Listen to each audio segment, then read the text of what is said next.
Welcome to another episode of PvP Podcast. I'm your moderator, Joe Demjanik, and today I'm joined by Mark Williamson.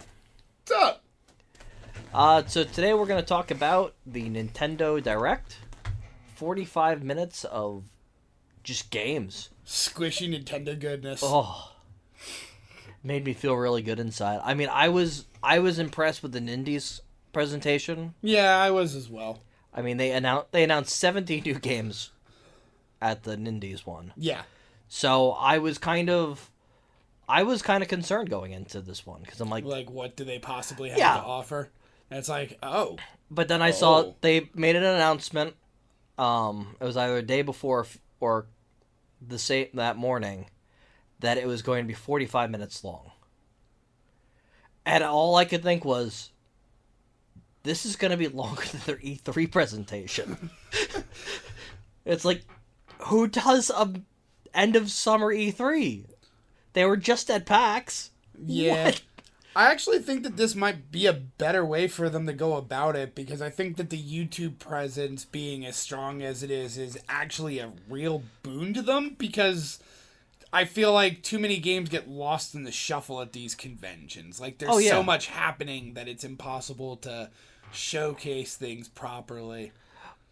Well, there's that, and now we're going into one of the biggest months of gaming in years. October is huge. Is it? Oh, yeah. Is it always huge? Because I don't recall a lot of releases hitting in October. They usually hit like late November, early December. You normally get a couple here and there. But this is usually a very dry time of year for gaming. Usually, but this year has been a very big exception. You know, we've had some pretty good hits all year so far. It's been a good year. But October... It's actually been a good couple of years.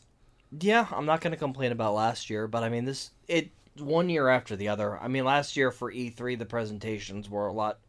Well, Sony had an awesome one. This year, everybody else stepped up their game. But yeah, so now they're going into one of the busiest months, and then going right into the holiday season. Nintendo comes out and says, hey, guess what? Let's talk about us for a couple minutes. Yeah. Because a lot of the big blockbusters that are coming out are going to be, PlayStation, Xbox. Switch is obviously getting a couple... Well, they're getting Mario Odyssey, and then they're going to get the Legend of Zelda expansion DLCs coming soon, right? November, I believe. So... Is the speculated. I don't think it has an official date yet. So we had the Nindies thrown in, which was like, hey, guys, we got a lot more stuff coming. Don't forget about these. Right. And then they go ahead and... that one you don't got to worry about. All right. Well, just as long as that white light's still blinking. Yeah, well, I'm not concerned about that. It was just a matter of keeping resources available to us. So, yeah, going into the holiday season is like, hey, check out what we got coming for us. Right. And I think it's really impressive that Switch has got this lineup that it's gotten. I think some of the people putting things on the Switch is a big sign that it needs to start being taken seriously as a competitor. I think I was going to go in order. Actually, we will go in order. We'll talk about that. We'll just talk about the presentation as they did. Yeah, we'll go in order of the presentation.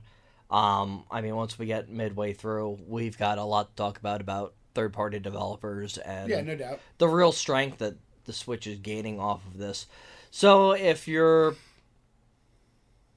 don't like Nintendo, sorry, this is not going to be the episode of you. This is going to be solely about the... This is going to be a rah-rah Nintendo episode. Kinda. Nintendo does great things, but they also do a lot of stupid little things. Well, no doubt. I think just about every company does at this point, but... So, maybe not so big to you, but one of the huge games that is finally getting a release date. First time they came out, I think it was the first time that they dropped this release date. Xenoblade Chronicles 2. Yeah. Gorgeous looking JRPG. Oh, absolutely. Like, the games are beautiful. I definitely envy the fact that I've never gotten to really play them. Yeah, I had played the Xenogear series a bit on the PlayStation. Yeah, the original PlayStation, the first Uh, Xenogears. I think it was Xenogears 2 that I had played. Okay. And that was considerably different with the art style, and it played a lot more like a Final Fantasy game, which I really enjoyed, but with like mechs and stuff. Right. But I don't even remember seeing anything about the Xenoblade series. It took it a long time to make its way to America. Like, it was one of those series I think that people fought for. Okay. Because it was one that Nintendo's just like, oh, there's no audience for JRPGs in America. Like Dragon Quest. Right. I've had two experiences with the Xeno series in general. I had a demo disc, which had, like, a little bit of the first Xenogears on it. And, for Christmas one year, if you remember, Ian had bought like 4 games for a group of us, and like the idea was we just like pass them around, and one of them was the Xeno series for the GameCube.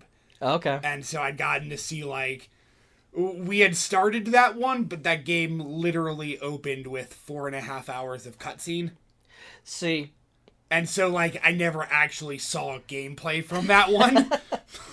that's how Because I I took Breath of Fire Zero Quarter, Dragon Quarter. That's what it was Okay. called. Breath of Fire Dragon Quarter. I took that one home to play first, and I forget who took Xeno. Either way, it doesn't matter. But anyway, so like that's the closest I've ever gotten to breaching that series. Yeah, so I should really stop saying yeah, so I do it too often. You'll be alright. The What was I gonna say? I had something. I'm sorry, I derailed you. There was something loaded in there. What, with the Xeno? Yeah, with Xeno. About not having an audience, and then you started to make a point, and I just kind of kept rambling. Yeah, like Dragon Quest. Oh, yeah, the And Dragon I did bring Quest that up. series. The Dragon Quest series. Oh no, I was gonna make a point of the super long cutscenes that tend to drive with JRPGs. It used to be a thing where I wasn't a huge fan of those over the top cutscenes type games. And then I played Persona 5 and I'm like, give me more. Well, the Xeno Give me more series went series. above and beyond anything else at the time. Like, I remember the one for the GameCube in particular was notable because there was legitimately more cutscene than gameplay in the game. So I'm going to get a lot of hate for this, but that's why I couldn't get into the Metal Gear series. There were a lot of reasons I couldn't get into the Metal Gear series. I remember I was either watching you or Ian. It couldn't have been me. I never liked Metal Gear. No? Okay. I've never been into Metal Gear. Then it must have been Ian. It had to have been. That seems more like a type of game that he would have been into. It was probably at your house. Maybe. Like, I know that we hung out quite a bit and played but I'm betting it was probably at his place, because that was the type of game that, like, I just never had any interest in. Like, it was a stealth game. So, like, I've never been patient enough for stealth even to this day. Fun fact, Arkham Asylum taught me that I'm terrible at being the Batman. Because it's like, well, I'm Batman. I'm going to go down there and punch that guy. Oh, machine guns hurt. Never mind. Machine guns don't hurt Batman. Turns out they do. It's a fairly realistic military style game, which is, again, kind of outside my wheelhouse. Like, I just don't get invested in those types of stories. It's kind of like a detective. Right, it's like, too. Yeah, like there's a lot of like that like stealthy like military complex aspect of things, and like it just there's too many pieces of it that like I just can't engage with. Yeah. So Metal Gear has always been kind of outside my wheelhouse. I've gotten more into the sort of stealth type games with Dishonored. Yeah. I really enjoy those, but yeah, I'm on the same page with Metal Gear. It was one of those, hey, you gotta check this out. It's like, why am I just watching cutscene? And then he runs down the hall, and it's like, oh, cool, gameplay. Finally. All right, One you get to hour the end of later, the hallway, and there's another cutscene, cutscene. and you're like, oh. But this is so important. Yeah. Look at Liquid Snake. I'm like, I don't know who these people are. I don't care. I like to play video games, not... It's like, and then, here's a rocket launcher, but don't use it. It's like, oh, come on. All right. But, no, like the Xeno series, the Xeno series is a lot of big, heady ideas and, things about, life and religion and politics, and, it's got this, huge looming political thing going on over it. I guess the Xeno Blade series takes kind of a step back from that. And, those things are still present, but it wraps it up in a more approachable, colorful JRPG fantasy setting. Yeah, I'm looking forward to... I might pick that up. Yeah, it's December 1st. Are they porting the first Xenoblade over to anything? Or just the DS? I haven't heard of...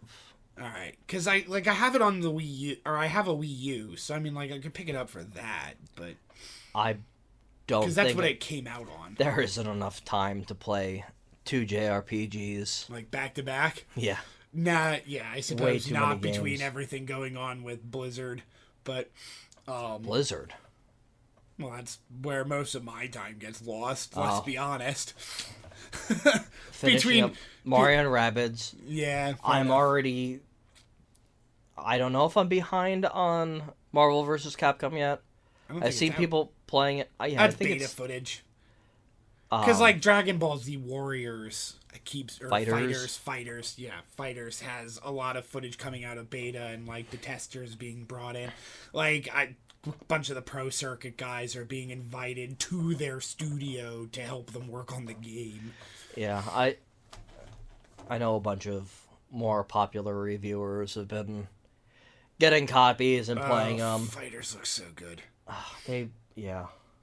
But anyway. That Guilty Gear system. I love that fighting system. Fun fact, now that my PS3's working again, I can play BlazBlue, which is pretty brilliant. I've been watching somebody play through some of BlazBlue, and it's been... The storyline? No, they just playing it. Yeah, they select a certain character, and then they get really good at that character. Alright, yeah. And then, he's been doing it for a couple different series. But I had seen the BlazBlue, and I'm like, alright, let me check this out. It's like, it's cool. That's my favorite fighting game. Hands down. Favorite fighting game. See, mine was always Marvel vs. Capcom. Alright. I like... Just because I like the characters, Capcom makes everything look pretty. I always felt Dark Axis games looked better, but the biggest thing to me was the layer of balance there. Which, the game is... It's a really fast, aggressive game, but the matches also last a while. They're not... my biggest issue with the Capcom games was just, the overkill cheese combos, where it's the match opens up, somebody hits you with, a 3-player 275-hit combo, and you die, and that's the end of the match, and it lasted, 1.5 seconds, and you're like, oh, well, wasn't that fun? Whereas BlazBlue, normal matches can go 45 seconds to a minute, no problem, back and forth on 7 or 8 different combo exchanges, depending on the characters involved. I liked that play style because you get more of a feeling of a comeback, but there's better, and, I'll break down all the fighting game stuff at some point, but... Yeah. I guess, what other big stuff from the presentation? We had the new Splatoon stuff coming up. Should be out already, actually. I think they said it was coming out yesterday, because today's Saturday. Yesterday would have been Friday. 2 new stages, and 1 old one. 2 new I thought it was 1 new stage, 1 old stage. Okay. So it was 2 stages were coming out, and one of them was Kelp Dome, which was my favorite from the first Splatoon, which I think I make mention of during my Splatoon playthrough, that Kelp Dome was my favorite. They were listening. Maybe. They were that Japanese viewer. Yeah, I had one Japanese viewer in my playthrough. And I'm going to guess that it was somebody at Nintendo, and they're like, you know what? Kelp Dome is a good idea. Let's put that one out first. Yes, they totally did that in 2 weeks. Y'all can thank me. No, well, the reality of Splatoon is that all of the content that they're putting out was pretty much done when the game went live. They literally just piecemeal it slowly over time to make it look, because that's what they did with the first one. Yeah. Like, the majority of the content was already done when the game came out. They just, like, tweaked things before they put it out. So, like, I'm really willing to bet that day one the game came out, Kelp Dome was on the lineup. So, but both of these stages that they put out are what is it called? It's not territory. Turf War? Turf War. They're both Turf War then? Well, all stages are Turf War. Well, all stages end up applying to all the modes. There are always different versions of the same stages between the different ranked modes. Okay. So, like, in Rainmaker, there'll be pathways that are opened up or blocked off by placing blocks or removing terrain to give you different routes to run it. Same with Splat Zones, like, they'll add. Because I was just curious with the new one that they added, with that gigantic gorge. Canal that runs through the center. Canal. How that would work with, like, a Rainmaker. Or... Well, because you can jump it. So the idea would be is like there's multiple but there's a payload one too. Yeah. Oh, so in Splatoon 1 there was a stage called Camp Wana something. I don't remember the full name of it now off the top of my head because it was a strange name. No, it was a seafood pun, obviously. That's why it's wasabi. It wasn't wasabi. It was something else. It was Camp Wana Squid or something. I don't remember what it was exactly, but it was identical, but like it ran like this, and there was a canal that ran through it. Like the whole thing was up on stilts. Okay. And the whole thing was over water, and the tower ran through the canal. It never crossed over the actual stage. Wow. And it was sunk below the stage in most places. So, like, as you're riding it, you're just getting, like, rained on from above. Well, it's a good thing that they put out that new umbrella. Yeah, well, it wouldn't have helped you there because the umbrella blocks from the front, not from the top. They were... The way that they... Well, this new one covers a bit to the front, but you'd still be getting hit from the back. It looked like you could point up with it, though. I don't think you can. Maybe you can. I don't know.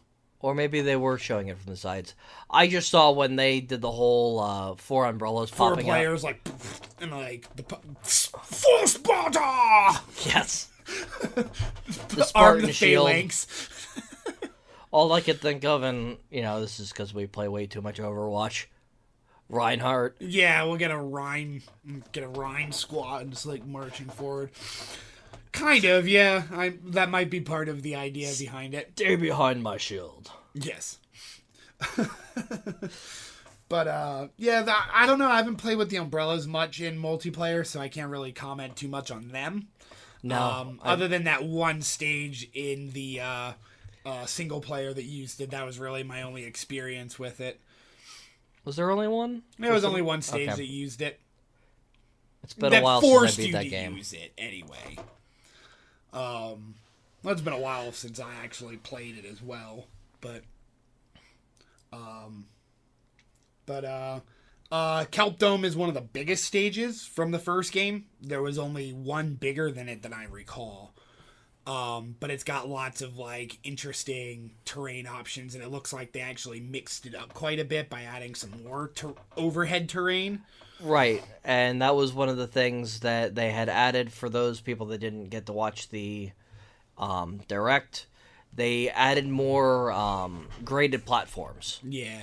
Was their big thing. Which, they like, wanted more. they already ran almost the entire stage already, so now right. I guess it runs the entire stage. I did get a chance to play that. Did you play that one? Yeah, we have Splatoon downstairs. Yeah. Oh. I got you. So you did play that stage in the first game. Right. I got you. We had gotten paired up. That was one of the happened to be one of the stages that we In got paired at. rotation. Yep. So yeah, that was fun. Yeah, it was one of my favorite stages. Like, Ride the Tower in that one was always brutal because the last corner is really confined. I like trying to get it through there.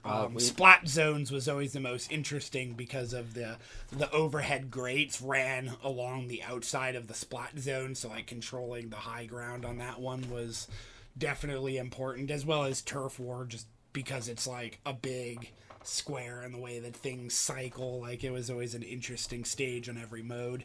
It was one of the best in my opinion, which is why it was my favorite. So earlier we had mentioned about, things that we had played with Ian and growing up.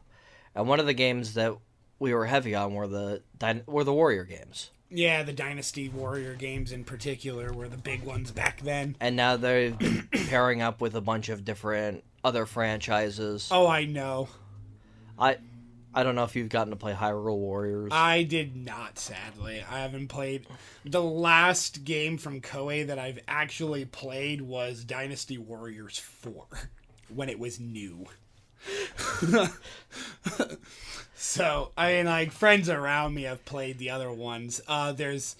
and Samurai Warriors. Yeah, Samurai Warriors. There's actually a Warriors All-Stars coming out, which mixes a bunch of the Warriors franchises all together into one big mishpot. They're all going to die to the guy... The one that Lubu? Lubu from Dynasty Warriors, the sole defender of the gate that everyone else in the game was terrified of. Yes! Yeah, the guy on the Lubu. horse with the big pike. Yeah, Lubu. Yeah. Yeah, Lubu, the god among men. Where it's like, in Chinese lore, he was the lone defender of a gate, took down an army by himself, and they made sure you knew it in the game. As, like, you roll up to him, like, he was almost unbeatable in your first encounter with him. He had so much health and hit so hard. It took me at least 10 times. I always played as, my favorite character was, I forget what her name was, but it was the chick with the dual chakrams. Yeah. She was really fast and had a high combo, so I just, like, juggle him till he died. Like, it took, like, 11 minutes of juggling him, but... Don't drop him! No, Don't let him touch the ground or he'll one-shot you! Run! Run! Because she was fast, I could get out of his range if I did drop him, but... I liked the guy with the big... The claws? No. The guy with the claws was weird. The big circular blades. The big circular blades. Don't know. Yeah, they were just big circles with grips on the end, and he'd swing at them. And yeah, the girl as well. used those. Was that it? Was I playing a female character? Yeah. Yeah, well, there was a girl that used, like, they were two big circular blades. Then that's who it was. And she did a lot of spinning motions, and she was really fast. Yep, that was who it was. Yeah, so we played as the same character, as it turns out. Okay, hit, run. Yeah, basically, she had a good juggle combo, so you could keep it moving, and if you dropped him, she was one of the fastest on foot characters, so you could get the hell out of dodge. Yeah, that was the daughter of the commander of the Sun army. Okay. It's been a long time since I played those Yeah, games. it's been a long time for me too, but I still remember it, so I trap lore in my mind as, useless clutter, which is why I can't remember anything important. But yeah, they're making a new Warriors game with Fire Emblem characters. Fire Emblem Warriors. Which is kind of upsetting. I wish I cared more about the Fire Emblem series. That kind of seems like it would fit better than Hyrule Warriors. Which Hyrule Warriors, if you've never played a Warriors game, it's great. It's fantastic. If you've played probably the 8 of them that I've played, it's like it's reskinning. It's the same game. It's just now it has Link and Ganon. Yeah, remember Destiny Warriors 4? It's the exact same game. All right, Yeah. fair enough. But with Link. But with Link, Probably similar graphics too, because I would be Well, I don't know. It was I'm pretty clean. sure It that was much better looking than the older ones. 4 wasn't. No, but 4 was clean. 4 was nice. Dynasty Warriors 4 was very ugly. Was it? It was ugly. Maybe there was a lot of popping. Like there was. Well, yeah. It was a PS2 game. But I don't know. Maybe I'm seeing it through retro goggles. Yeah, probably. Like you're like, I remember what I think this game looked like. It didn't look that good. I promise you. Okay. It was an ugly game. It was a lot. It was a lot of brown field with no textures, and that was the one with the where you went into the building and it was on fire too, right? Or caught fire halfway through. Oh yeah, during the Lubu campaign, there was a thing with the castle catches fire. There's a couple of characters that go through that stage. Okay. All right, so yeah, I kind of expect this is going to be some of the levels look better than others. Like that level did look pretty good, but like there were outdoor stages that were pretty gross looking. Yeah, I mean, I got to be honest, some of the stages in Hyrule Warriors are not very good looking either.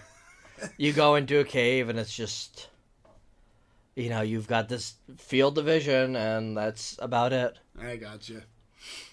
So, I mean, I expect Fire Emblem Warriors to be a reskin of Hyrule Warriors.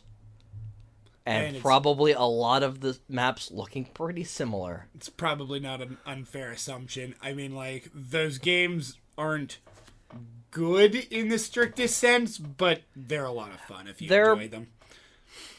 They're good. Like, they're all a C average.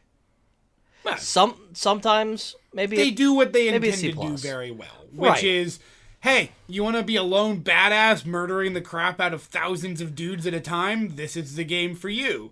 Well, tech limitations say that this game is going to be relatively ugly and pretty simplistic. Yep. It's just what it is. Hit square some more. Sometimes hit triangle. Sometimes there's a pattern to it. Yeah. Square, square, square. Square, square, square. Square, square, square, square. And then your limit break, which was always cool. Yeah. Yeah. So, I mean, you know. Now you mention it. It's... And then, you know, when you had the two people together, they had unique limit break. I don't know if the one that I played had that. It did. It did? I don't remember. You had your specific one when you were by yourself, and then if you were within proximity... Okay. You did something cool together. I don't know. I played that one by myself, I think, too much. So, I don't think I ever had a... I must have played it with Ian. Probably. I mean, I might have played it with people. I don't know. I don't remember. All of my memories of it were single, because I know I played the living crap out of that one. That was either that or with Jason. I played that game with a lot of people. I very rarely played it by myself. Just because it was one of those games where... Okay, I'm bored now. Fun fact, so that game was about 2004.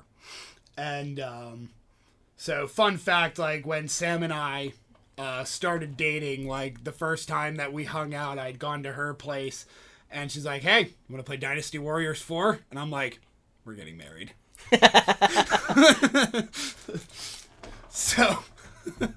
So yeah, that was, I think, the first thing that we did together as a couple once we started dating was we played Dynasty Warriors. So that was pretty good. So there's that.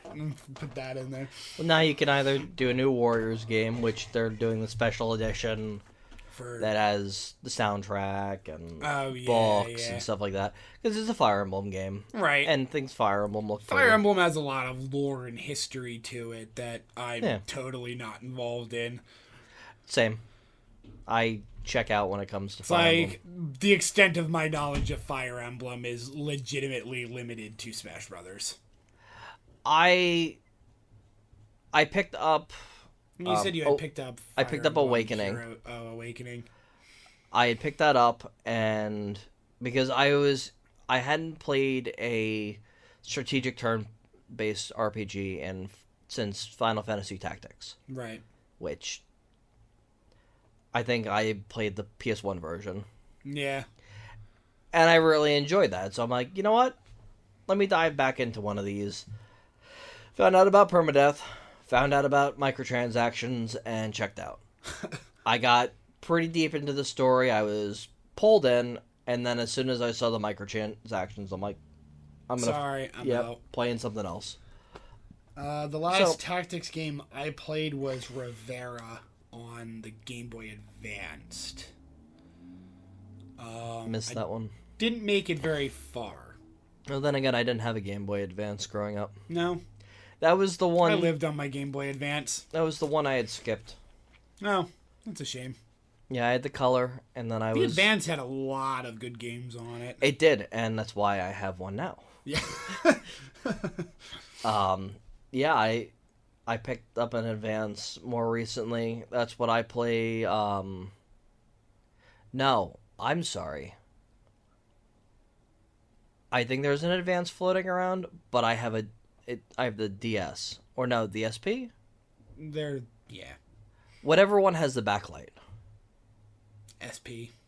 Okay. The Advance didn't have a backlight. That was its biggest weakness, is it took till the SP, which was the Advanced, but it didn't play Game Boy games anymore. Right. But it had a backlight, and it was a flip. Yep. Because that's what I beat Metroid 2 on. Yeah, that's in it. Metroid 2? Yeah. Well, then it couldn't have been an SP, because they didn't play Game Boy games. Metroid... Samus Returns was a Game Boy game. Then. There was you one could have played it on a color. Nope, because I had backlight. Mm. And if it was the black really pretty. Then it wasn't Metroid 2. It was definitely Metroid 2. It was the only handheld Metroid game.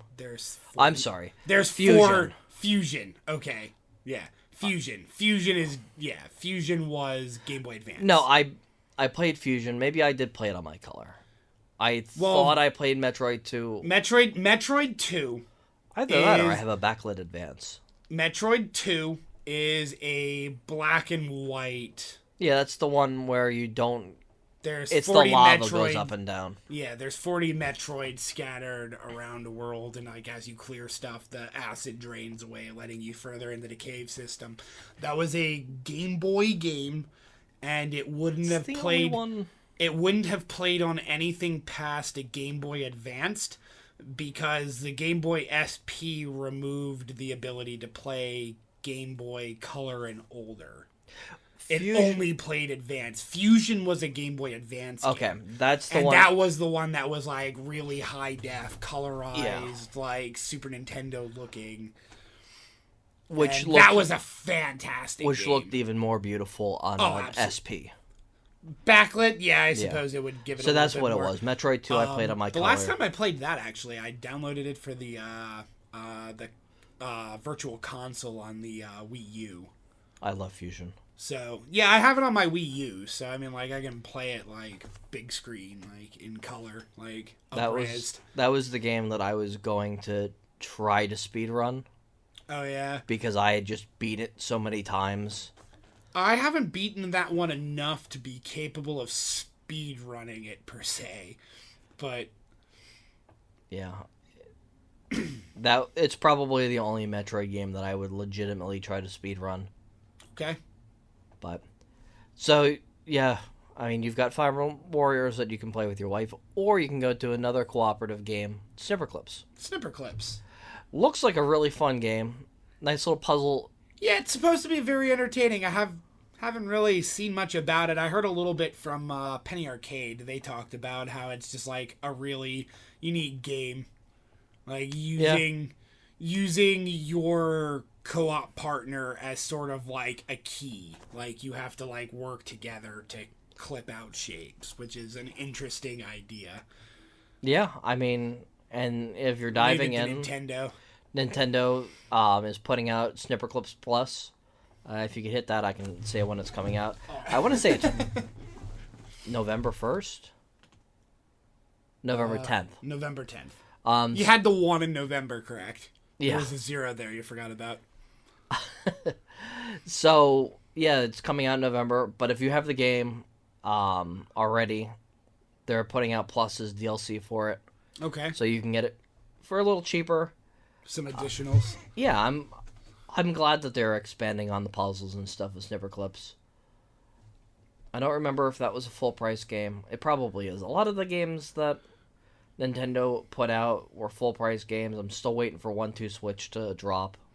Well, I think in in a lot price. of cases it comes back to the Switch tax. Yeah. Like, it Nintendo might not doesn't- have been a full price game, but when you add the $10-15 on for the cartridge manufacturing, it jacks the price up. And, well, they don't offer any discount. Nintendo does not offer discounts on downloaded games. No, I suppose that they don't. Because So, I think I still paid $30 for Sonic Mania. obviously, I use Best Buy, so I'm paying $45 for whatever I get. But it's still a bit not quite there for me. If it was a $40 game, I'd pick it up. Well, the issue with Sonic Mania was that it didn't exist as a solid copy outside of the $100 special edition, which sold out everywhere basically instantly. That So the sucks. only way to get Sonic Mania for the Switch was digital download. Yeah, I hate when they do things like that. Well, because I it was a love physical $20. copies. It was a $20 game, and because of the manufacturing cost of the cartridges, like, they didn't feel like it was worth putting out as a hard copy. Not to shit on Super Bomberman R, but I'm going to shit on Super Bomberman R, and they put out a physical copy of that. Did they? Are we shitting on it? Is it bad? It's Just Bomberman? Super Bomberman. That's what I expected. Yeah, but and then they add things to it that it's It's hard to tell what they added strenuous when. on the eyes. Well, the problem is multi-level platforms that you can't tell where it's very difficult when you're trying to play that game to know what plane you're currently on and relative to the rest of it. Okay. So, I mean, it was something where if they had taken the image that they had and they had turned it just a little bit so that it had a little more obvious depth to it. I gotcha. So it lacks that. And it's a pretty damn hard game. Bomberman, surprisingly, always has been. I've managed to beat a number of Bomberman games. This one is... My favorite one was for the Game Boy. It was an Indiana Jones themed one. You had a whip and a motorbike. Yes. I loved that one. Played the hell out of that game. So yeah, I was psyched for Super Bomberman R, and I played through it. I was a bit disappointed. Yeah. Yeah, especially since, they put it out as a launch title. So I had Legend of Zelda, and I had Super Bomberman R. I actually have a copy of Bomberman for the DS, which is one of the rarest games ever made. Because it was a launch title for the DS. It was like $10. And they're like, nobody's going to buy this. So they didn't make many. And then like a couple of months later, I found out it was like $200 on eBay because like they legit didn't make enough copies of it and people actually wanted it. So like I have a copy of the original Bomber. I picked it up just because it was there because I was going in for a DS for Dawn of Sorrow. Okay. The new Castlevania for the system. It was a launch title for the system, and I'm like, well, I mean, it's $10. I might as well get Bomberman too. And yeah, so it turns out I incidentally picked up a copy of one of the rarest games ever made. Like, all right, I'll take it.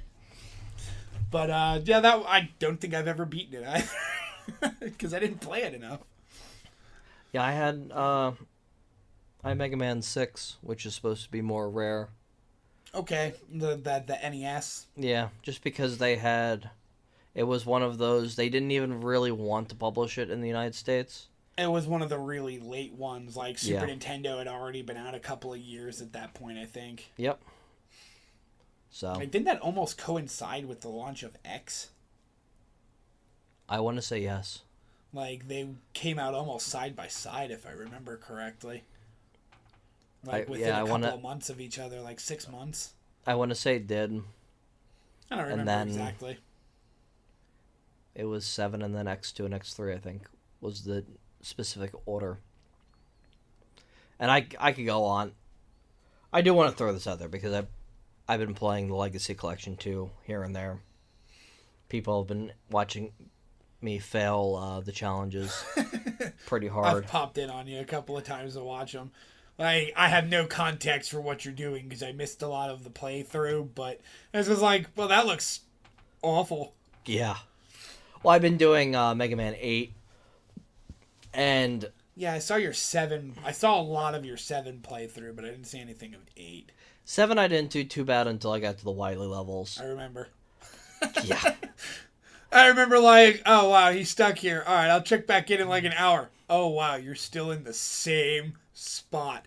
Yep. Damn, that sucks. All right, well, I'm going to go eat dinner. Come back an hour and a half later.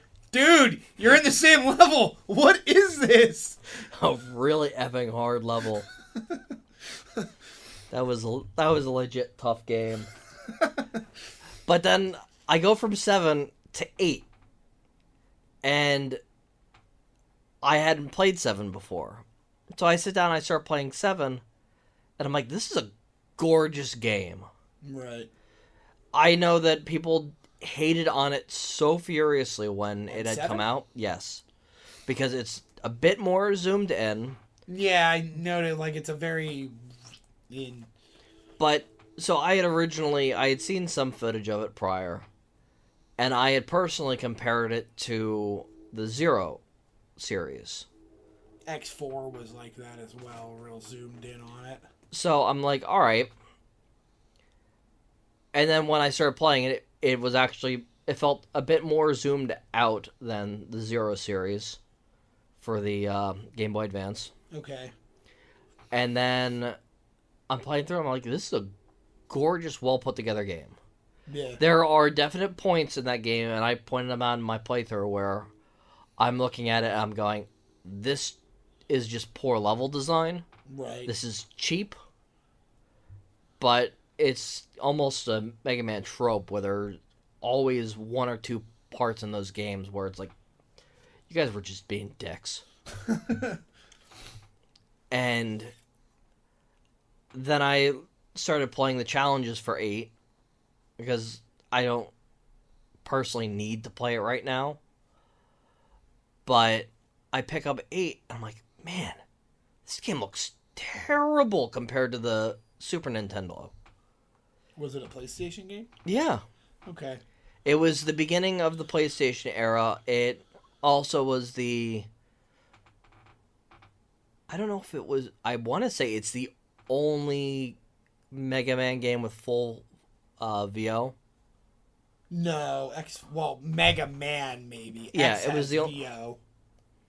The later ones, the PlayStation ones. Yeah, Mega Man X4. Well, X3 did too if you had the Dreamcast one. Okay, I didn't. I do not. I have the Super Nintendo one as well. Yeah.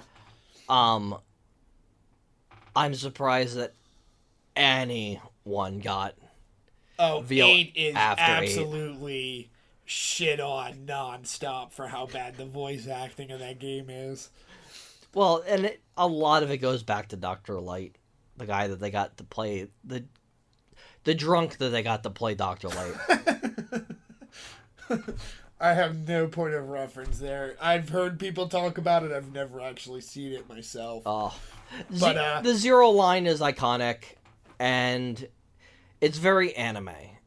So I let that slide. I feel like Mega Man mostly always intended to be. Yeah. They just didn't have the ability to be until they got to about 8. And then you're like, yeah, now we can be full anime because, like, X4 does it, too. And the voice acting in X4 is so atrocious. Oh, my God. It's not as bad as 8. I don't know. I don't have, again, a point of reference there, but 4's voice acting is really bad. I want to say it is. X4 is What Are We Fighting For? Yes. 8 is Dr. Wily.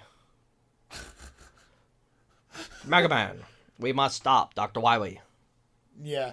But more broken up than that. Yeah, X4. Well, X4 is the one with the Repla Force, and it's like the mysterious villain in the black cloak who totally has big, obvious shoulder pads.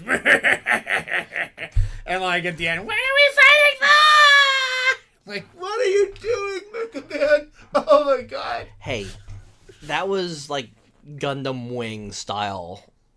Oh, it was so bad. I accepted that. I thought it was...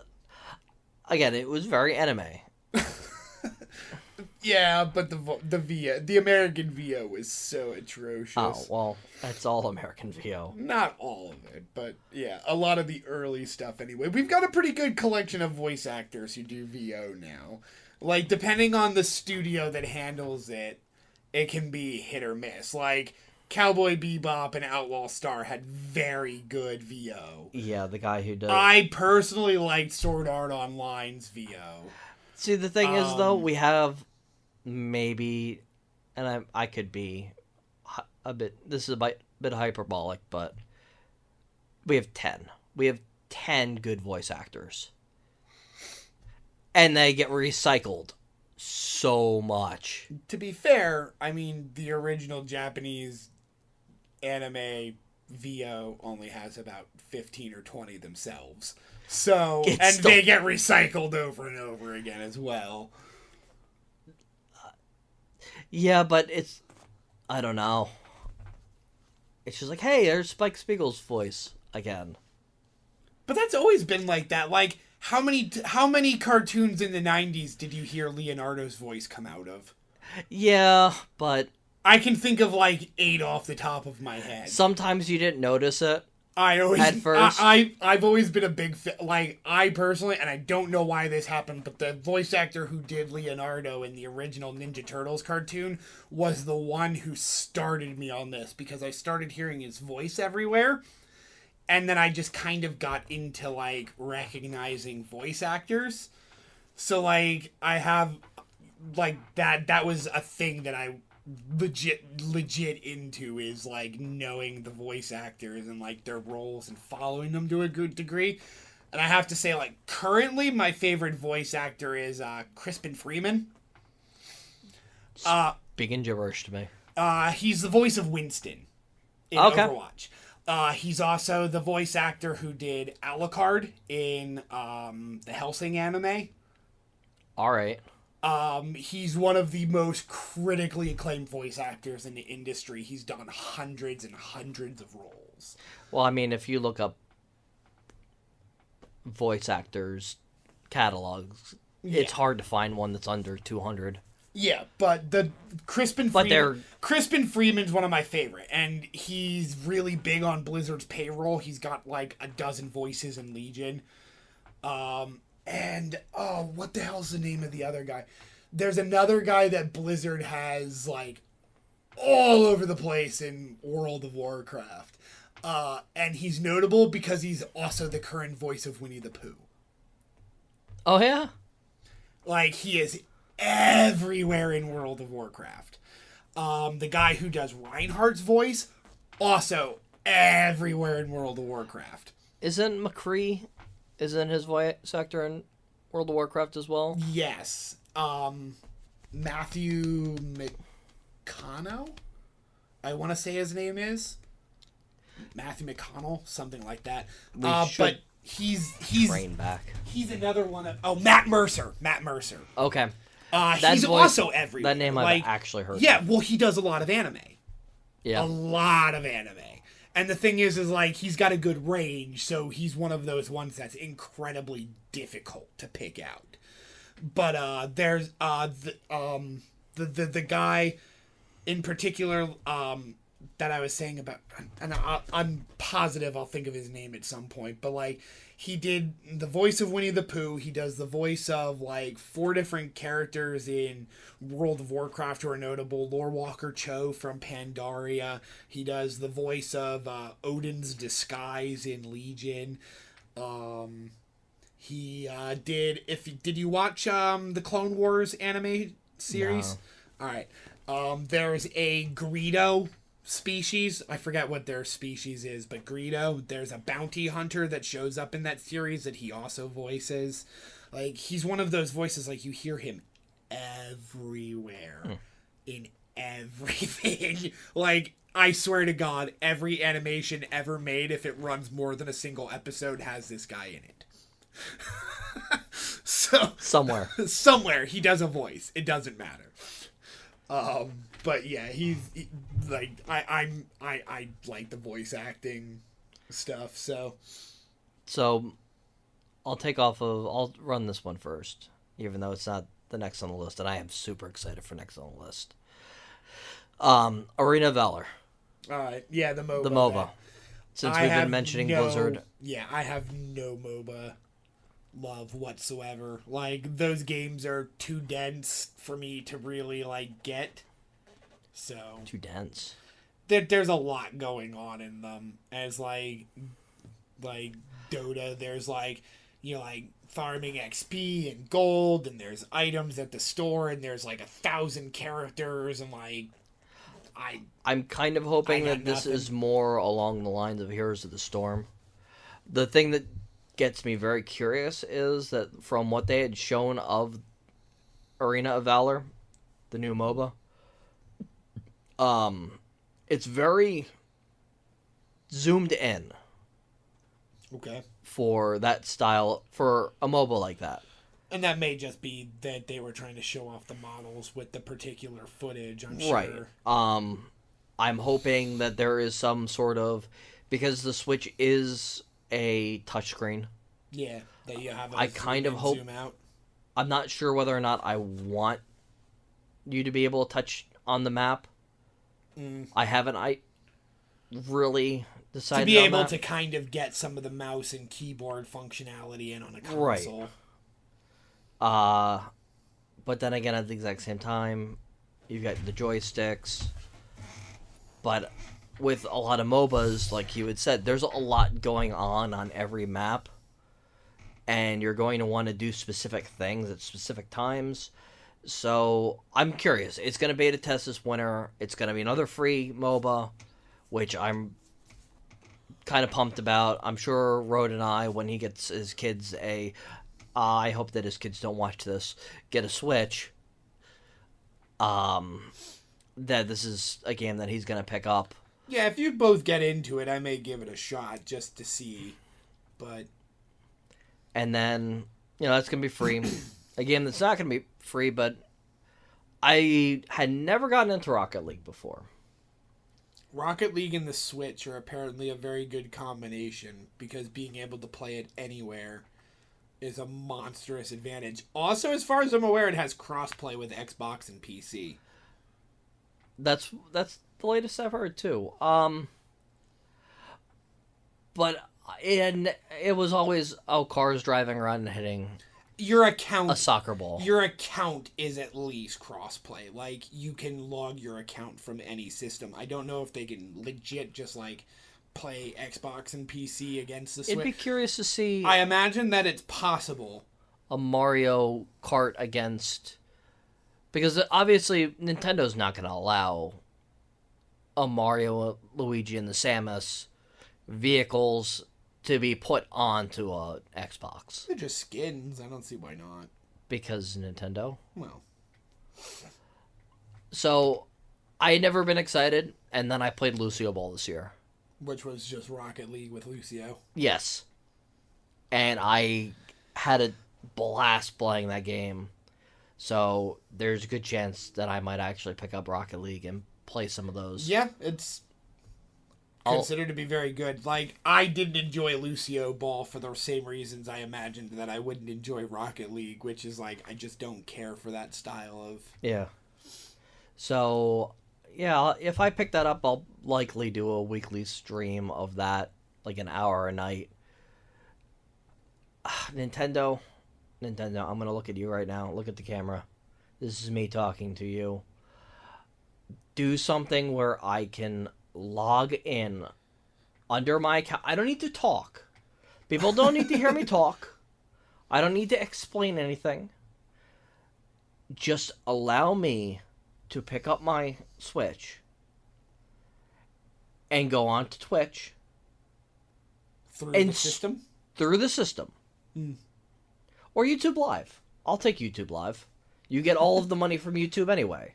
Yeah. Every time that I post a video that has your content, I get a copyright notice that says, "Hey, just so you know, you're not making any money off of this. I'm not making any money anyway." Right. So I'm like, "All right, Nintendo, take the money. I don't care." Because it'll say, Yeah. if you want to I know. dispute it, click this. No, I don't want to dispute it. No. You can have it. We're too small to be noticed Just anyway. And that's not how I think we're gonna end up. Hopefully, eventually gaining money anyway. But give me a way to show your audience while I can sit in bed with my wife and play. Because when I'm in here, I got wife aggro. I can't live in here. Eventually, I might have to, because I won't be allowed in there. Just give it to me, please. PlayStation can do it. Xbox, I think, can do it. Yeah, they both. Let have me the do it for my functionality. Switch.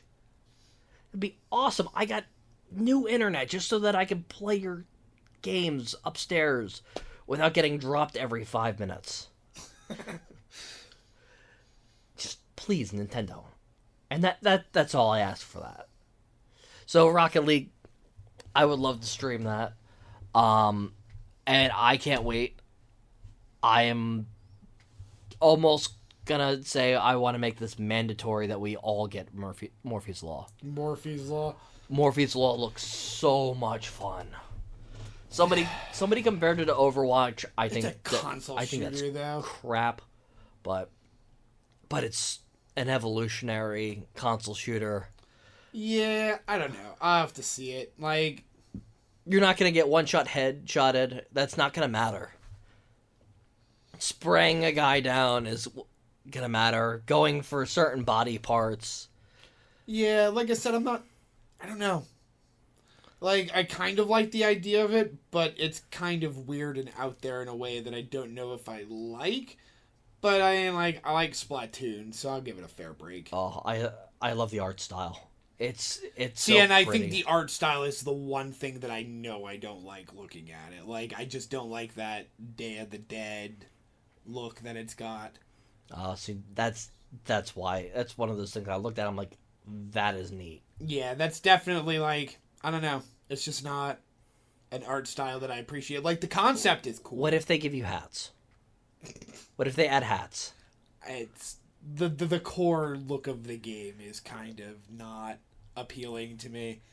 I don't know. Imagine it's not, the tiny head with a tiny hat on top of it. Yeah. The hat stays full size, so as your head gets smaller, it just like falls onto your shoulders. Like I said, it's not that I think the art style looks bad. It's just not an appealing art style to me. Okay. I mean, with the way that you can run through like tubes and stuff, Yeah, as you get smaller, bigger, like different pathways become available to you and because stuff. I guess like, Nintendo wouldn't license Mario pipes yeah, or the white ones that they have in Mario and Rabbids. are they different? They operate the exact same, but they're white. Yeah, pipes always came in different colors in Mario anyway. Yeah, but I mean, they were staple green Some for of the them, most yeah. part. I mean, in the iconic sense, but they changed world to world. Some were silver. Like, there were silver, And blue, red. orange, red, Yeah. green. Like, there's pipes In the in newer all colors. ones, but No, even back as far as Mario 3. I think I remember red ones in 3. Yeah. Definitely, there were silver in 1. Or weren't there? They were silver in the underworlds, right? Yeah, they were silver in the underground, but that was because of palette limitations. Yeah, well, But I mean, in Mario 3, can you? yeah, in Mario 3, like, there were blue ones in the water world. There were red ones in the piranha world. There were silver ones in the ice world. Yeah, I'm having a hard time. And all of the dungeon or the castles were silver. Yeah. Or they were white in the Ice World or something. Like, I know the colors did change, like, world to world. Like, they used a lot of different color palettes. I think in the Ice one, they were actually green. Well, there were stages where they were green. There were stages where they were silver. There were stages where they were blue. Like I said, like, it depended on the color palette, but they did change the colors up quite a bit. Yeah. So, yeah, that's Morphe's Law. Yeah, Murphy's Law looks interesting. Like I said, it'll be one of those ones, like, I'll absolutely pick it up to play with everybody. Like, it would be one of those games, like, on a personal level, like, I probably wouldn't have ever really considered it, but because of having a group to actually play with, I'll probably end up getting it and enjoying it, no doubt. It looks, because it's a group of 4. Yeah. We can throw a group of 4 together pretty easily. Yeah, that would be nice. And being able to do a group stream would be awesome. Yeah, absolutely. And then now Hopefully we're on have to some sort of voice chat with it. Now we're on to the developer that is really paving the way for everyone else. I mean, sure, EA is throwing in their mandatory sports. I think 2K Games is the one with the basketball game. Yeah. EA pretty much owns all the sport franchises, so... Well, it's EA and 2K. Yeah, which is... 2K Sports. Gearbox? I think that's the same company. I don't remember. But, anyway. Yeah. The one that actually seems like they care is Bethesda. Bethesda? Yeah. They got a lot of stuff coming down. Up until, they care. They're putting stuff on the system. Love them for that. Not too pleased of the Legend of Zelda Tunic and Master Sword. Well, apparently they're actually just in the world, too. Right, you can pick them up out of the chest. That you don't actually need it to come from the amiibos. Like, right. You can actually just find it in the game. It doesn't make it any better. No. I mean, it's... And we had discussed this before, like, it just doesn't mesh with the Skyrim aesthetic. Yeah. Like, the nothing in that game is that color blue. Yeah, it's a dark, depressing game. Here's a nice bright baby blue. It's not even that it's a dark, depressing game. It's that the color world is. The color palette is very muted because of the regional location. Like, because it is a lot of ice and snow in the northern areas. Like, there aren't a lot of bright colors. Even where there are the bright colors, like, they're natural bright colors, like yellows and reds. There are definite other outfits in Breath of the Wild. Yeah. That they could have put into this game instead of using the starting one. Well, it's not even the starting one, it's the Champion's Tunic. Isn't that what you start with? No, you start with just rags. And the first, like, real equipment that you get, you can buy at Kakariko, which is the Hylian stuff, which is red and brown. Man, I haven't played that game in a while. I played it. I beat it in 2 weeks. I'm still working. Well, yeah, I'm still playing that off and on because I've been playing through the hard mode. I should pick that up some point soon. I have a very my personal visual look. Obviously, got to go with the classic green. So the first thing, I leave the plateau. I do the Kakariko stuff. I get the Hylian gear. I dye the shirt and the hood green. And then I go to the castle and get the Hylian shield. And then I do enough shrines to get the Master Sword. And now I'm Link proper. Yes. But, like I said, like, I really like the actual, like, Hylian look over the Champion's Tunic. I really like that they changed the hero look to the blue tunic. Like, I like it. I like it a lot. But I really like the look of the Hylian stuff and, like, having its own color palette to that. It's nice that you can also change the colors of a lot of the gear. Yeah, like, some of it you can't change, but a lot of it you can. Not a fan of the do-rag, though. Actually, currently, my hard mode playthrough, I'm wearing a green do-rag with the Hylian chest piece, and then like the tan slacks and boots. Yeah. So like it's got a very distinct look, and I actually really like it. Not a fan. Not a fan of the do-rag. The climbing hat. Yes. I really like it, actually. I think it's such a unique look, and it's actually grown on me quite a bit. Yeah, no, I saw that. I'm like, where's his motorcycle? Where's his wife beater? It was considered, actually. There was actually a point of consideration where they because I saw some concept art for Breath of the Wild, and like they did actually considering going with a fairly modern setting and having Link with a motorcycle. Doom! The Doom concept, is coming. I do not want to talk about things like that. That hurts me so much. The concept art looks Doom! really good. It looks really good, but Doom is coming. Doom on the Switch is really Interesting. Like that. This is the first time since the GameCube in RE4 where they've torn a bloody gash in the family-friendly imagery. Yeah, because the only thing I can remember before that was 64.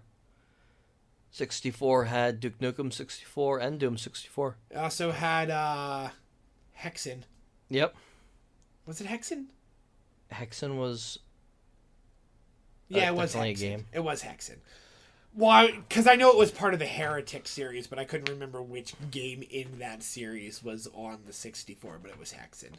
It was Hexen 64. So, I mean, that's going to be hopefully Did you ever awesome. play that game? Probably. Probably not much. The Heretic series is so good, and nobody knows it exists. I've heard of Hexen. Yeah. Heretic is the prequel that was on PC only. I actually... I bought this like massive Bethesda id bundle because they're the same company now, basically. And I bought this massive bundle, and it came with a series of games. It's Heretic, Hexen, Hexen 2, and then it's like another title in the series. But they're brilliant. They're dark gothic fantasy Doom. Huh. And, like, after Heretic, they start to have classes. That's interesting. And so, like, it's a first-person shooter where you can play as a fighter, a cleric, a mage, or a wizard. You know what I mean? Like, it's so out there. And, like, it's this, like, really dark gothic. So, a really cool retro game that maybe you should do, like, a retrospective of? Maybe.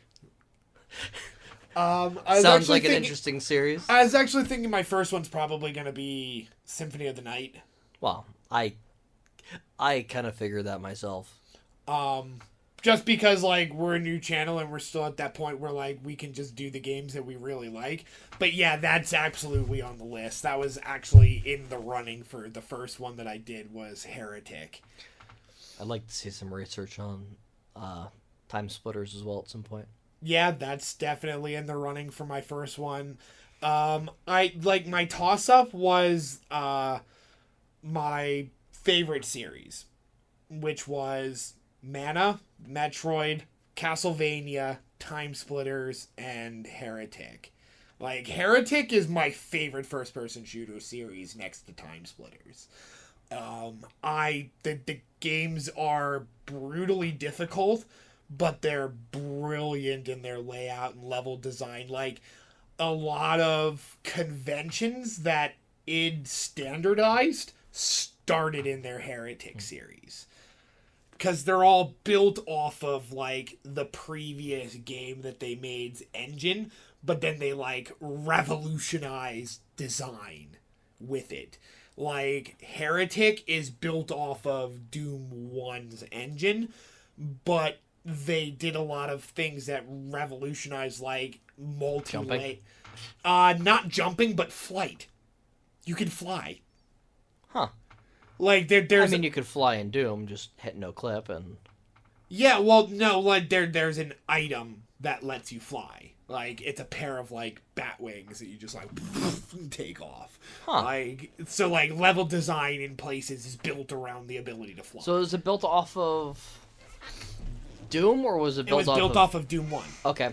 And then Hexen 'Cause is Duke built Nukem off you of could fly. Quake. Well, Duke Nukem... Well, Duke Nukem 3D. was 3D Realms. That's a totally different company. Not... Yeah. Well, that's what I mean. They used their own tech and engine for Duke Nukem. Yeah. Well, I didn't know if they kind of borrowed it from... No, it's actually should be before Duke Nukem 3D.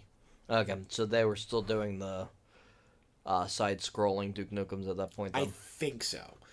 Don't quote me on that. I'm not real versed on the Duke Nukem timeline, to be fair. So, because I've never played any of the Duke Nukems prior to 3D. Okay. I know that the 2D did. ones exist, but I've never played them. They're actually really good. I would bet. I've heard. I enjoy them. Well, I think they were a little bit easier to pick up than, like, a Contra. Yeah.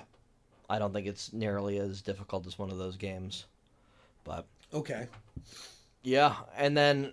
Well, Doom is an older game being made. It is. Skyrim is an older game being made. But they're also throwing Wolfenstein at us.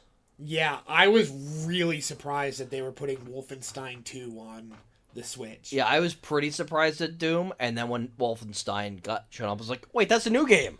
Yeah, I was surprised at Doom just because, like, it surprised me that Nintendo would put that gory and bloody of a game on their system. Like, I figured that would be stopped by Nintendo, not the publishers. I'm not surprised, only because with all of their advertising and marketing and everything that Nintendo is currently working for, they are doing everything that they can to distance themselves from being just a kid's Yeah, I feel like console. they finally realized that the majority of their consumer base is you and I. Yep. And so I feel like they're aiming more at you and I than at our kids now. Because they're like they're still making stuff that our kids will play and enjoy, obviously, like Kingdom Battle, Splatoon, Mario Odyssey. Like, those games obviously still fit that mold, but I still feel like a lot of the stuff is coming out with a relatively higher difficulty curve than it used to. Or at least on par with the difficulty curve that we grew up with. Yeah. And not the stuff that hit in the last two generations, which was, I don't want to say easier, but marginally easier. Considerably more forgiving. Right. And I think a lot of that just comes back to modern game design. Yeah. But there's ways of taking that modern game design and building difficulty around it, which is a lot of what Breath of the Wild did. Where, like, it's very hard, it's very unforgiving, but if you die, the consequences aren't severe. Like, you go back, like, 30 steps before you started the battle. Right. Like, that was a nice give and take. You don't lose... You don't lose hours and hours of progress because you forgot to save. Yeah. Or because there were no checkpoints. Right, and they kind of got away with that after, like, the PS2. Once they got into the PS3 era, it was... Right, that's the modern game design Yeah. stuff that I'm talking about, where they stopped relying on arcade tropes. I want to say pad something like difficulty. Final Fantasy X was the... At least from a JRPG standpoint, that was the last... Okay, here's the save point. Right. Which was... I don't remember how 12 and 13 worked. Didn't 13 have save points? I'm pretty sure you had to save at save points in 13. I thought they had a lot of autosave. Maybe? It's been a while since I played that game as well. I remember there were, like, orbs that you did shopping and saving at. Were they saving or were they, like, just rest points? I don't know. Where you gain back HP? I don't remember. Well, I think your HP just reset out of combat. Huh. And again, it's been a really long time since I played that one, so don't quote me on a lot of this. But Yeah. I feel like it just reset out of combat, and there were save points that were shops, just like randomly around the place. Because, like, you digitally ordered your gear. Like, I just remember that being a thing. Like, you just, like, it was just like you got on the internet at these orbs and, like, Why bother? Amazoned your gear. Like, that I know. That I remember. Why bother it with NPCs anymore? We don't need personality for checkpoints. Nobody cares to talk Well, to it was them because the characters were pariahs. They wouldn't have had an option otherwise. Yeah. Like, the storyline itself constrained them that way.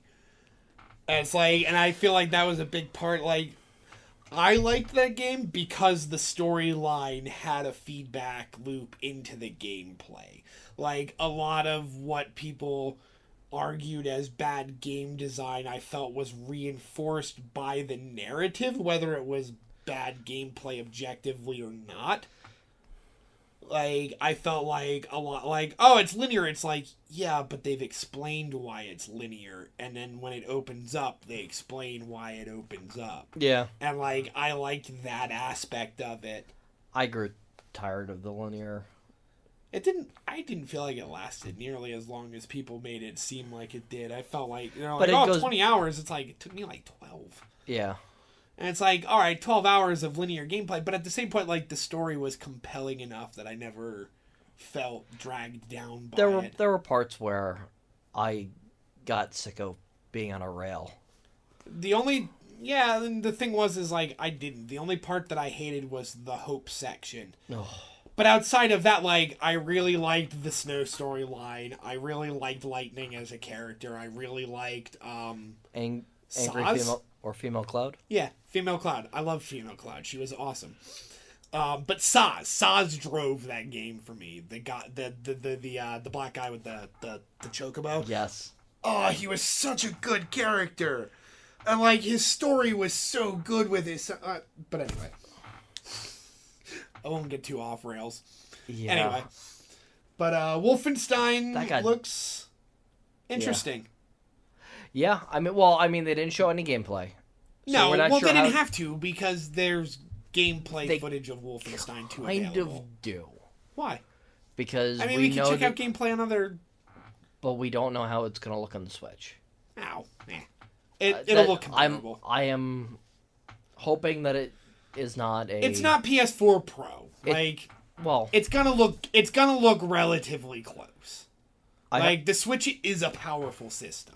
Right. I just don't want to see a Wii Call of Duty. No, it's definitely not that bad, and that's a big reason why we're getting the titles we're getting on Switch. It has the power to be competitive without being top of the line. Yeah. I think it'll look just fine. I mean, it's gonna be noticeably downgraded, but I don't think it's gonna be Call of Duty Wii downgraded. Yeah. Well, I mean, hopefully they don't. Again, and with frame rate drops, because Legend of Zelda had frame rate drops. Well, apparently that was a memory leak issue. It wasn't an engine or a system problem. It was literally just a memory leak in the coding. Huh. Which is why it was fixable. Okay. The only because I was playing it on Wii U originally, and the biggest frame drops that I saw occurred were in open areas, and after they fixed stuff, the frame drops that I'd have were involving moblins because of the amount of moving physics parts when they ragdolled. And that lagged out the Wii U, but it didn't lag out the Switch. So, that's right. You didn't get the Switch version until much later. Yeah, I just got the Switch version fairly recently. So I was one of the day one guys, and when you went to go see The Great Deku Tree, frame rate drop bad. Yeah, it doesn't anymore. Yeah. At all. There's no frame drops in Breath of the Wild at all. Okay. Now. Now on Switch, it's perfect. Like I said, all of the frame problems are gone. I picked it up, beat it in 2 weeks, and I love the game, but some of the frame rate drops. Yeah. As from everything that I've heard, as far as what people were talking about, what was going on with the engine, is it was a memory leak. Well, whatever it was, that's why it would almost crash the game at points. I did crash some people's games. Yeah, well, it was a memory leak. That's what I've heard. So Zelda's getting new DLC. Yes. Do you care? I mean, what they showed, the amiibos. No. What they showed, no. The helmets look cool. Yeah, but it's I didn't like that armor set anyway. Like, Okay. I didn't like that armor set anyway. And, I mean, like, the amiibos are cool. I'm down Yeah. for the amiibos. I super, super want the new Metroid amiibos. Yeah, that's. The new Metroid is squishy. I want it so bad. I wish I had money right now. Yeah. I just need to get out and find it. I could got them. probably get it if I found it, but that's another thing. I really need to get Metroid.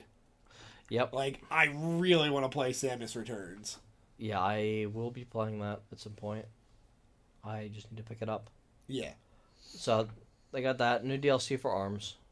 Right. New I haven't played character. ARMS since I bought it. It's. Yeah. Other than occasionally with my kid, because it's a game she understands.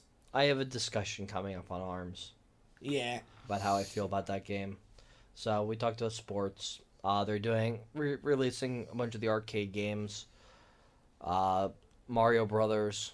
Which I don't see why that's a big deal, because they've re-released that game about a dozen times as, like, mini games on the side of other Mario games. Yeah, well, I mean, it's going to be a bunch of mini games, the versus arcade games.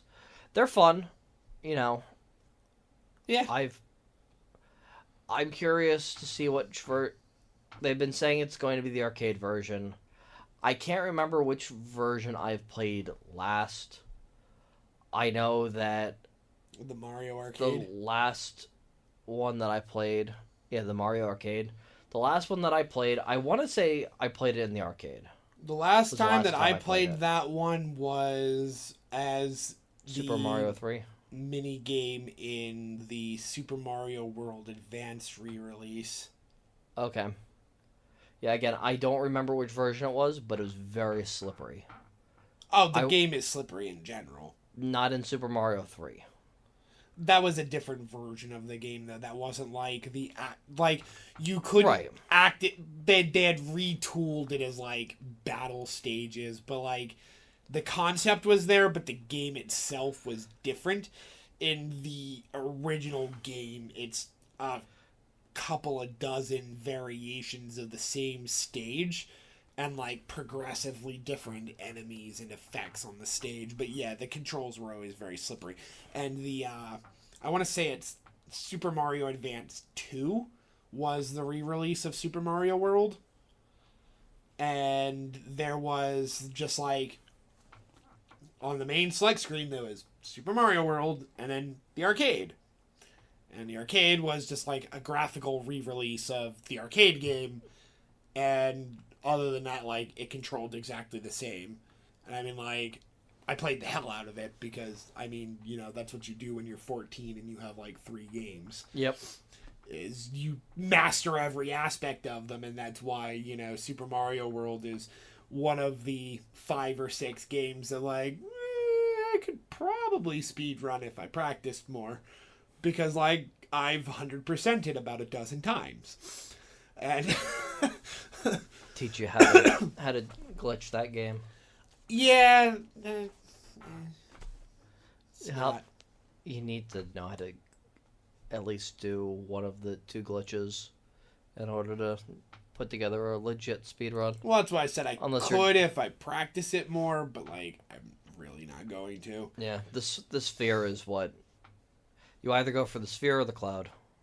The sphere I of can the do this. cloud? I can do the sphere. It's basically the sphere at the end of the castle stages. You know how a sphere drops, and you touch the sphere and it ends the game, ends the level. Maybe. I remember kicking Koopa Kids into the lava and the stage ends. Well, like the guys that run around flailing their arms and jump at you. No, that's Mario 3. I thought they were also in Mario World. No. Okay. Well, either way, just as a graphical similarity, Okay. when you defeated those levels, there was an orb. Right. You touch the orb, and that's the end of the level. Yeah. So what happens in Super Mario World is, I want to say World 1-1, you do it with a Yoshi, and you can glitch an orb item Yeah. into your inventory, and Oh, yeah. There's something you can do where you can, like, pull it with Yoshi's tongue. Yep. In a certain way that it, like, yeah. you end up eating one of the chucks. Something like that. I don't remember what It you turns do him exactly. it turns him into a chuck. You gotta pick up, like, a P-block or something. No, it's not. I don't remember. I don't remember, but... I remember seeing a thing about it, but it's not something that... You hit him with fire, you turn the crocodile guy into a coin, and then you duck as Yoshi eats the coin. As you duck, it turns the coin into a chuck, because you have the chuck just off screen, so that's the thing that it loads next. Yeah. And then that ends up becoming, because you can't swallow a chuck, it ends up becoming an item that goes into your box, and that's the orb. There's another crazy one that you can do in 1-2, where you use Yoshi, you blow a fireball, you get into a specific position, and then you can do the exact same motion, but this time it turns into a cloud instead of the orb. Based on how everything sits with the values and shit like that. Yeah. Like, it's a manipulation of the way that the game handles variables. And, like, it's a little bit beyond what I'm into. Like I've said before, like, I prefer mechanical mastery of the game over code manipulation. Well, most of the speedrunners have to do both. Well, and I get that, and that's why I've never been a speedrunner. Yeah. I prefer, like... There's that, like, breach of the line to speed running to me. Like, there's like speed running by, like, full playing the game by just being really good at it, like you see with, like, Super Metroid, where they're landing, like, crazy jumps that are part of the mechanics. And then there's the other ones where, like, level 1 I warp to the end credits, and it's like, that's not really speed running. Like, you have no mastery of the game other than the firstborn and manipulating variables. And I get that it's a skill and it's interesting. I was going to say... No, don't get me wrong. Like, I'm not putting it down. I'm saying is, like, that's not playing the game. That's breaking the code. And that's different to me. Like, there's a line there where it stops being, I'm good at playing the game, and starts being, I'm good at manipulating the code of the game. And, like, there's a fine line. I don't think, for me, it's not a fine line. It's a very distinct line. Where, when a speed run starts involving, like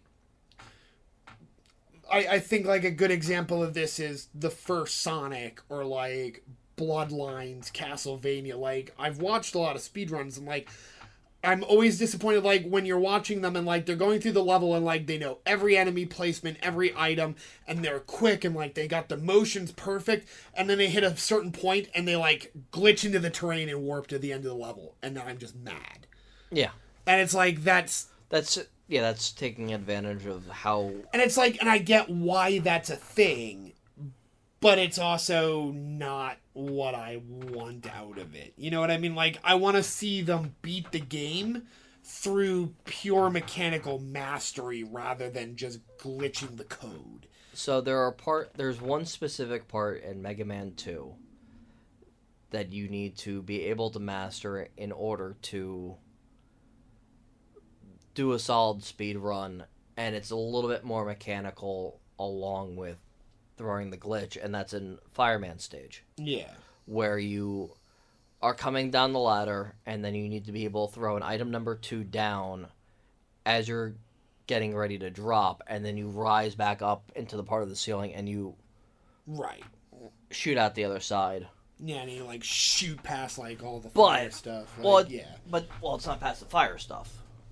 It's past the invisible blocks that pop up. Yeah. You still have to do, but in order to run a legit speed run of that, you still need to be able to make it across the lava pit by using the blocks. When you just use item 1? You don't use item 1 because you haven't gotten it yet. Because you're doing a speed run, and you have to do it in a specific order. Oh. You run Quick Man stage first. You get item 2, and then... Okay. And then you Like, I just... like when they do Airman stage and it's the pixel perfect jumps onto the ends of the that's one of my favorite games. To avoid the spikes on the thing. Yep. Yeah. And then just using... And, like, that's fine, but again, like, that comes back to, like... That's... It's a 50-50. You don't... I don't like that style of speed running. Like, I get why it's a thing, but I think it's kind of shitty in a way. Like, I just can't really explain why. It just, like, you're not playing the game anymore. So when you get the cloud in Super Mario World, it's down to the frame. Mechanically, you have to do it. And then the only thing that the cloud does is manipulate the RNG in the final boss. Right. Because you get up to the top left corner, and by being up there, it manipulates how quickly Bowser does his drops. Right. I know what it's for. Like I said, like, I watched enough stuff on speedrunning. There's actually a YouTuber that his channel is The History of Speedrunning. I actually watched that as well. Yeah, and so it's like, I know about this stuff, and I find it interesting, but it's not something I ever, in any way, shape, or form, want to be part of. Oh. Because I just don't, that's not fun to me. Not at all, in any way, shape, or form. Like, people enjoy it, that's great. You enjoy it, you do your thing, but, like, it's not... I couldn't do it, because I personally hate doing that stuff. I just don't like it. Oh. And I can't really explain why, other than just, like, I'm too bound by the rules in my own head, I guess. Like, the game has a set of established rules, and I'd like to push those rules to their extreme by manipulating stuff. Like I said, like, Symphony of the Night, like, I was so good at the game that I could traverse 3/4 of the castle without ever touching the floor. Yeah. And it's like, that's within the boundaries and rules of the game. But at no point did I ever go, I wonder if I can glitch through this wall to warp to the end credits. Like, that's not something I want to do or experience. Like, there's too much encompassed in the game to explore and play with.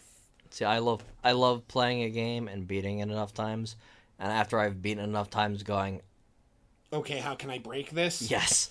And see, like, to me, that just comes back to, like, I don't want to break my toys.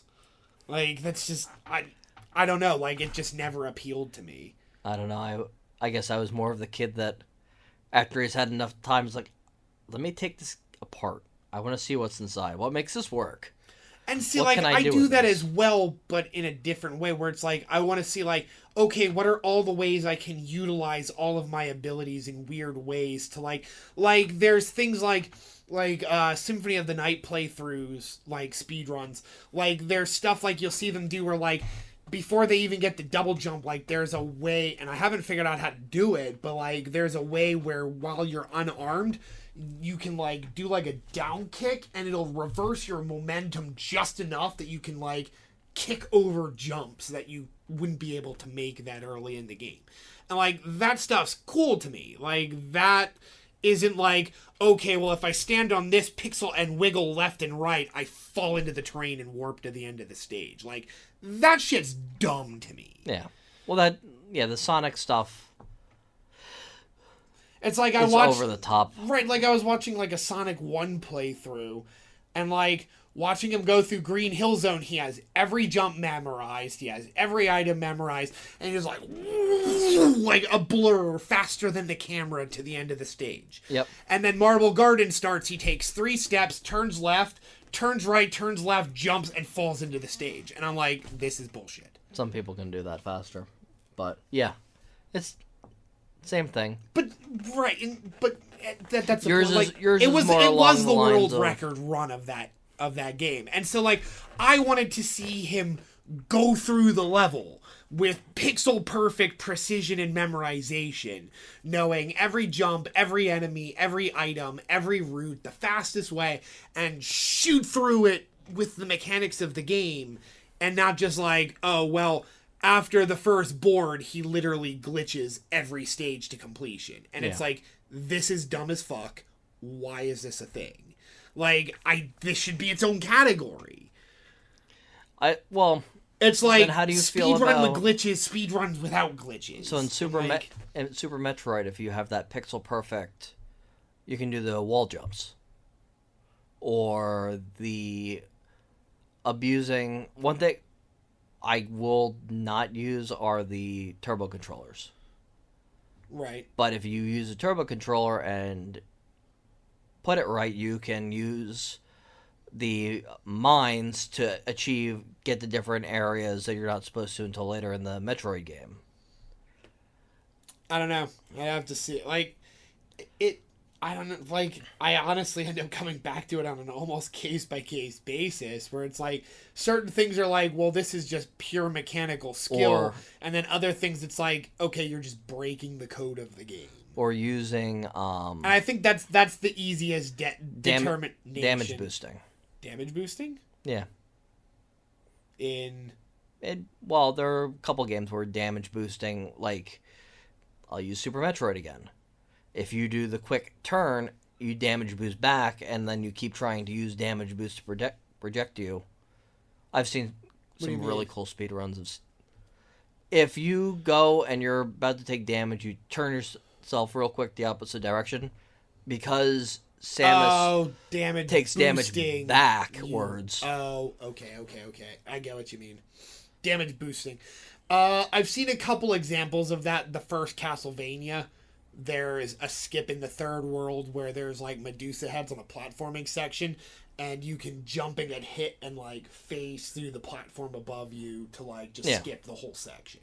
It's like, I don't know how I feel about that. Like, that's not the same thing in a way. Like, I don't know. It's such a gray area. Like, while I'd probably prefer to see them go through the whole thing, it's just like, I never thought to do that. That's just like, with what you call it. I have it up there. Where are you at? Prey. Prey gives you an item, and it's like May in Overwatch. Find yourself a flat ceiling, throw your ice barrier, and push yourself through. Prey has a gun that does this, and it asks you to traverse just about everything, but it gives you the means to push yourself out of bounds. It's like, is that cool or is it not cool? Anyway, well, I think that part of that is out of bounds. Yeah.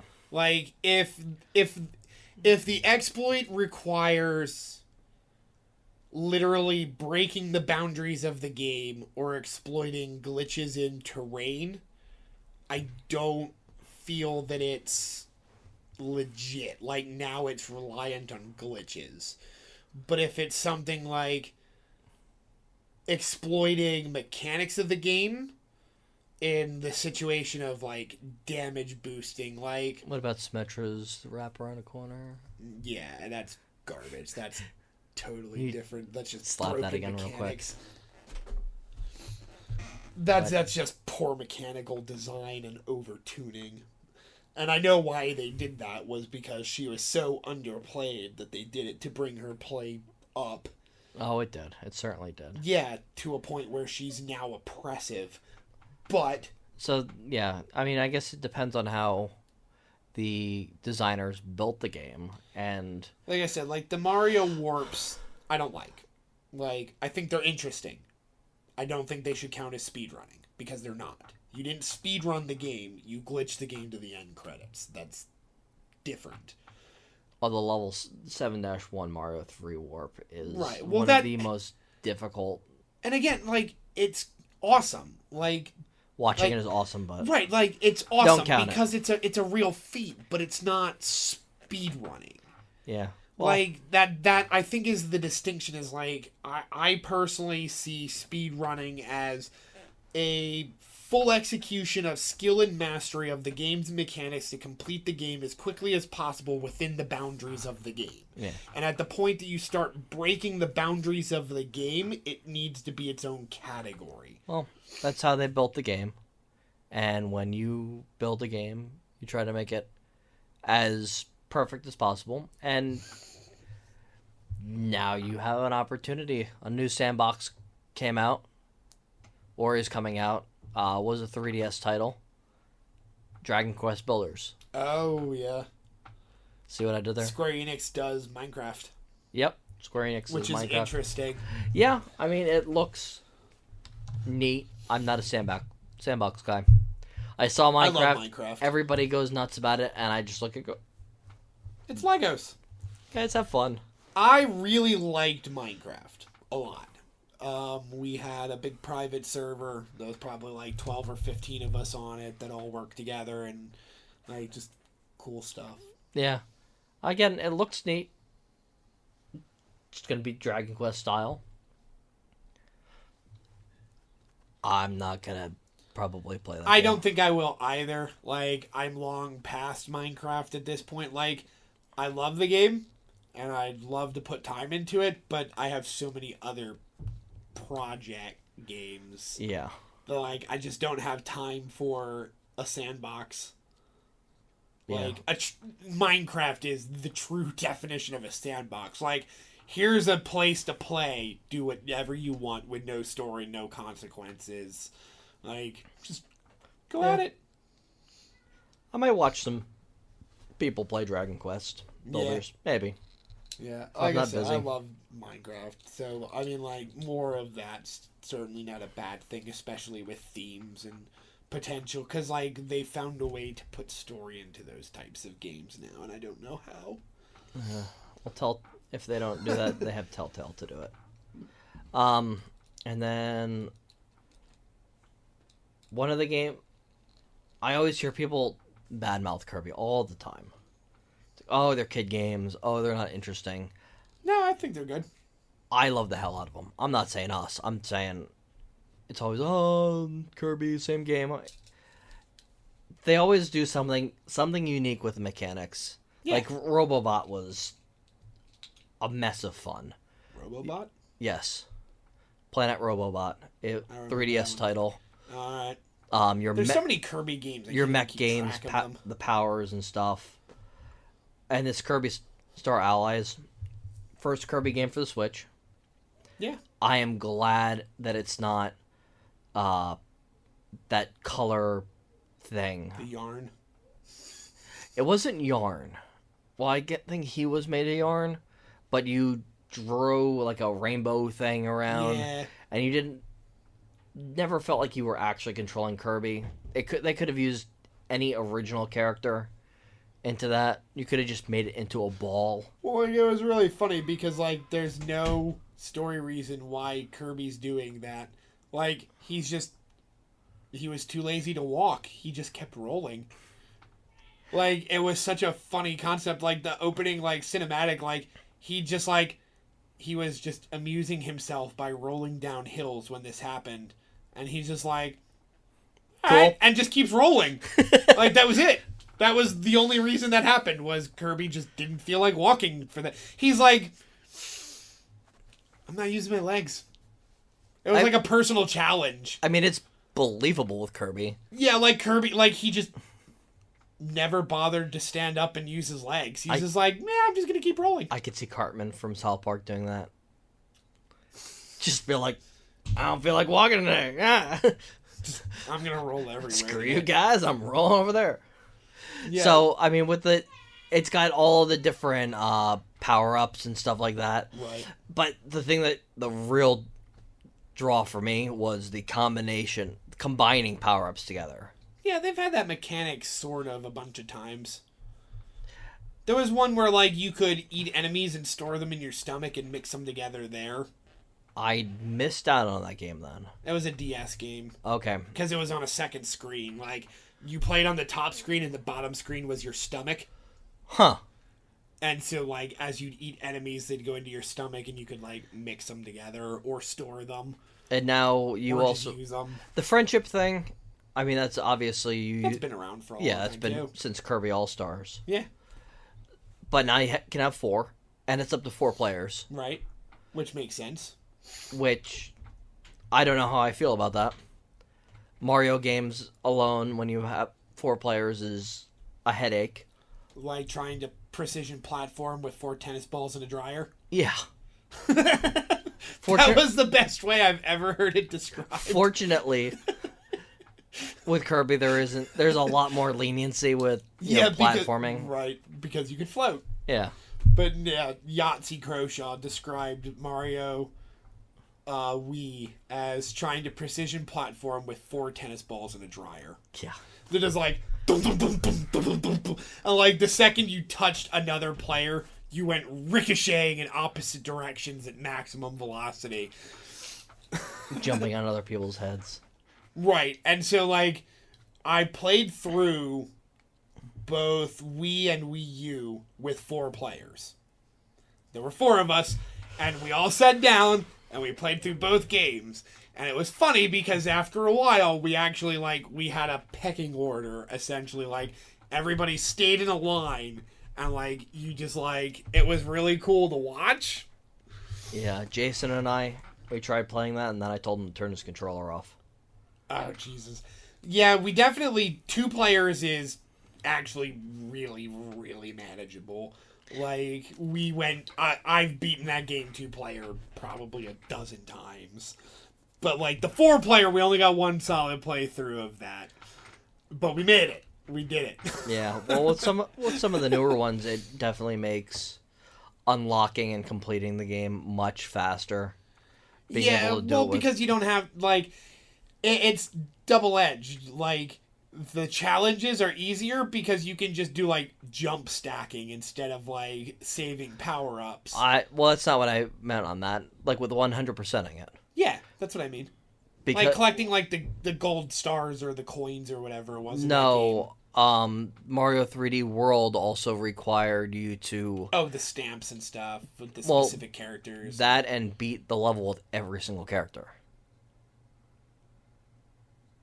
After you 100% completed it before, getting all the stamps, all the stars, right? It unlocked the ability to beat the game again with every single character. And you had to do that in order to 100% that game. Okay, well, I remember there was, you beat, there's all the stars, all the stamps, all the gold flags. Yep. And then that unlocks the last level. Right, and those sat on the right-hand side of the menu. When you went to go look at everything. And then there was that big gap in between. Well, there were 6 dots. Those 6 dots, after you completed the game... Who was the 6th character? Rosalina. Should have only been 5. Was it only 5? Because it's Mario, Luigi, Toad, Peach, and Rosalina. Okay, maybe it was 5. Yeah, I only remember Whatever, 5 dots. Yeah. So, again, I've never 100% that one, but we're close. We got a couple of... We were on the Star World. We had a couple of things left to get up there. Okay. Yeah, I've played through that game a bunch of times. It's fun. Yeah, Sam and I were playing through that one. We haven't quite finished it. But it doesn't have buff DDD. It does not have buff DDD. That is so funny. Do you even lift? I'm so sick of this little puffball beating me. He's like... King DDD hits the gym. Yeah, he's always tried matching Kirby by being flabby and eating everything, and now he's decided to just, I wonder if he just... that up. I wonder if the real joke is he just took the hammer, whacked himself in the stomach, and yeah, maybe. His entire gut just expands out. Just put that effort into it a little bit. Did some hammer training. Yes. All that time in Smash Brothers, dual-wielding hammers. That was the most horrifying thing I've ever seen. Where it's just no, Dedede, you can't have that hammer. You already have one. Oh God, he's dual-wielding! Run! No. No escape! That would have been the original Donkey Kong arcade cabinet would have been way different with Dedede. No kidding. He'd get up to Bowser and just throw one of the hammers at his head. Donkey Kong. Who'd I say? Oh, Bowser. Yeah. The first Donkey Kong game would have been real different if DDD beat up Bowser. It's like, yeah, I think. Well, I had to. I think we've changed more than one detail now. Yeah. So yeah, I mean that's gonna be our 4-player game. Yeah. Because Mario, nope. Yeah, Mario's far as we first know. outing on the Switch is gonna be single player super world experience. Like After they went and said we're not going to make another Mario 64-esque game, when did they say that? they had pretty much. Was that after Galaxy? Well, Because Galaxy was 64-esque. Because it was the overworld collectathon, like the scavenger style games. I guess they haven't gone. They haven't been at that. They kind of hinted that they weren't gonna do that anymore. Because it's like with they have New like Super Mario Brothers, and then they have like 3 or 4 different series for Mario going. Like I almost feel like there's like different series because they have their 2D ones. the new series, Yeah, the new series, which is just a continuing. dumb name. Which is just continuing like the original 2D side scrolling. Then they have their 64 style scavenger hunt games, which was still going with Galaxy, which is now moving on to Odyssey. And then they have their 3D series, which is the top-down platforming, which is the 3D World and 3D Land. Like, I almost feel like that's its own series because it's not the same as I thought they were the supposed 64 to be getting stuff. away from that 64-esque style. I don't see why, because they're valid styles in their own right. I love it. I'm not arguing it. It's like, I really like 64. I never really played Sunshine or Galaxy, unfortunately. I love Sunshine. Those 3 games are the only Mario games I've missed. Galaxy, I'm not a fan of. No? No. I heard those were very good. They are, in the same sense that everybody loves Metroid Prime. Yeah, I don't understand how you don't like those games. I don't like going, like, waving my arm around. Well, you didn't have to for the first 2. I thought They were GameCube games. thought the first one was the only... No, 1 and 2 were both GameCube. I got the collection for the Wii. Well, I actually really liked that because it made the game so much better. Because it's mouse and keyboard without a mouse and keyboard. I wish I had a mouse and keyboard. I actually thought that the Wii Nintendo. pointer was better. Give me a mouse and keyboard. Don't listen to him. The Wii pointer was superior. I just didn't like it. I loved it. I thought it was the best. But then again, I don't see why you were like this, like just hanging out, doing your thing. Like, I don't know. I didn't take the time to get good with it. oh, I didn't really feel like it took any time to get good with it because like you pointed at exactly where you were going. Like, it was so easy. I didn't care for the controls. I thought it was awesome. I loved Metroid Prime 3 was so good. Just like all the cool like interaction stuff with like the grapple hook, like yanking shields off of dudes and hammering them, and like opening doors by like actually like reaching out, grabbing switches and turning handles and stuff. Like I thought that. Hey, was it's not so that I can't cool. appreciate it. It's just Not your thing. Not my That's thing. cool. I'll take it. Prime 4 is absolutely my thing. I Because am. to be fair, my first Metroid game was Prime. I'm going to play. Oh. Okay. Well, no, that's not true. My first Metroid game was Metroid 2 Samus Returns. But Yeah. that game was so complex for an 8-year-old that I never made it very far into it. A pretty tough game. The end boss was pretty tough. I never made it anywhere close to the end boss. Yeah, I've beaten that game. I beat that game a couple times. It was too out there for me as a kid. Like, obviously, like, I've It was gone easy back to and get beaten lost it in that now. game as a kid. Yeah, it's like, I've obviously gone back and beaten that one now, but at the time, no. Yeah. I'm curious about. I've been playing a couple games here and there where I'll actually just pull out the Joy-Cons and I'll sit and fool around with them when I forget to charge my Pro Controller. And I don't feel like putting it in the grip. Yeah. I don't like the grip. I don't mind the grip. My hands are too big for it. My hands are just right. Yeah. It's not as perfect as the Pro Controller. Yeah, I'm a little bit larger in general than you are, but my fingers are too long, and I'm curled up around it in a weird way to be able to reach the sticks and the buttons, and it is very easy for me to hit 2 or 3 buttons at once by accident. See, I curl my hands back whenever I play. Well, just because of the angle of things, I can't physically. My hands are just the right side. I just can't use it properly. Split, it's okay, but it's still vaguely uncomfortable because things are too close. Because they're small. That's just the biggest thing is the angle that I have to approach things at because of the length of my fingers is just not cool. How do you play 3DS games on? Barely. Okay. It's the same issue. That's what I was going to say. It's almost about the same exact dimensions. same controller. Well, I've got a 2DS, which is actually much bigger. It's fatter in the back. Yeah, it's fatter and things are spaced a little bit differently. That's actually one of the reasons I got the 2DS. Okay. And I think it's actually the 2DS XL. I got the big one. Yeah, I have that for Dexter. Yeah, so I have the biggest version of it available because it's the most comfortable. So, Nintendo's got a lot of shit coming out. Yes. Super excited. And the currently working title, Octopath Traveler. Almost I'm forgot excited. about Octopath. I'm excited about Square Enix being back on board with Switch.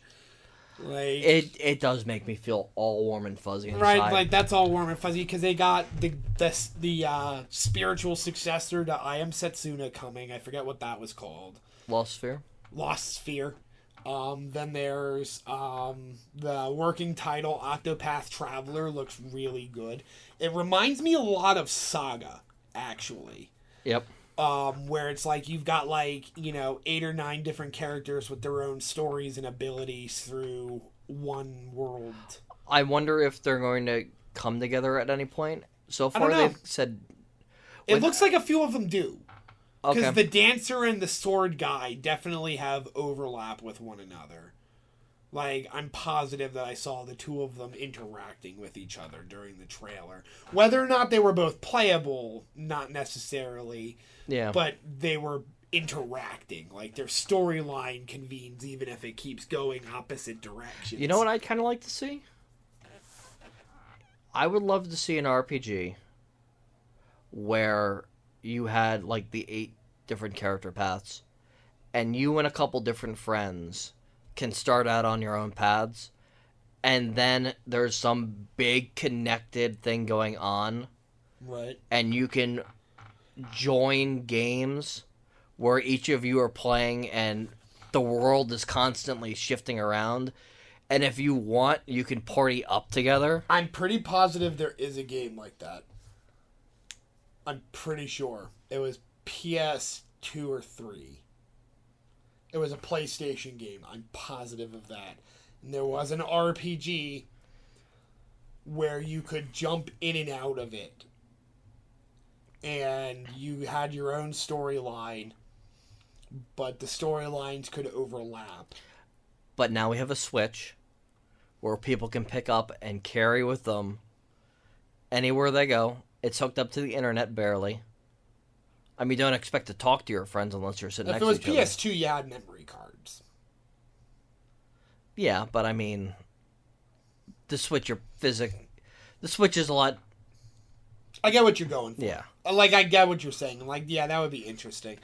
It's Square kind of played with that idea with Seiken Densetsu 3 and multiple characters going through different storylines that overlap at different places.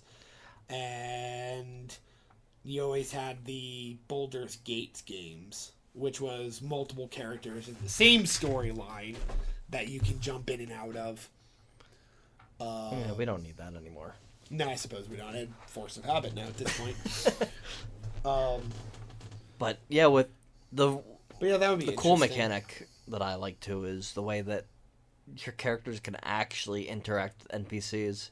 It's not just a simple dialogue box. I mean, they'll probably the way that like each character has their own recruitments or challenges and like that's interesting. That was the part that like sold me on it, was just like every character has a unique way of making their way through the world. I wonder what happens to the people after you challenge them to a duel. I suppose in most cases you beat them and they're like, I yield, and they back down unless they're an enemy. I think it would be hilarious if they just like Final Fantasy wipe off the screen and then they were no longer in, and you could just go around and challenge every NPC in a town. Just like annihilate the world, Dragon or Skyrim style. Yeah. Like, the world is void of life. I am the one true master. I am the champion. Yeah. If everyone else is dead, I'm the winner. Yeah. Oh, man. Imagine that 8-player thing again. Oh, yeah. We're going back to my original, probably not original idea.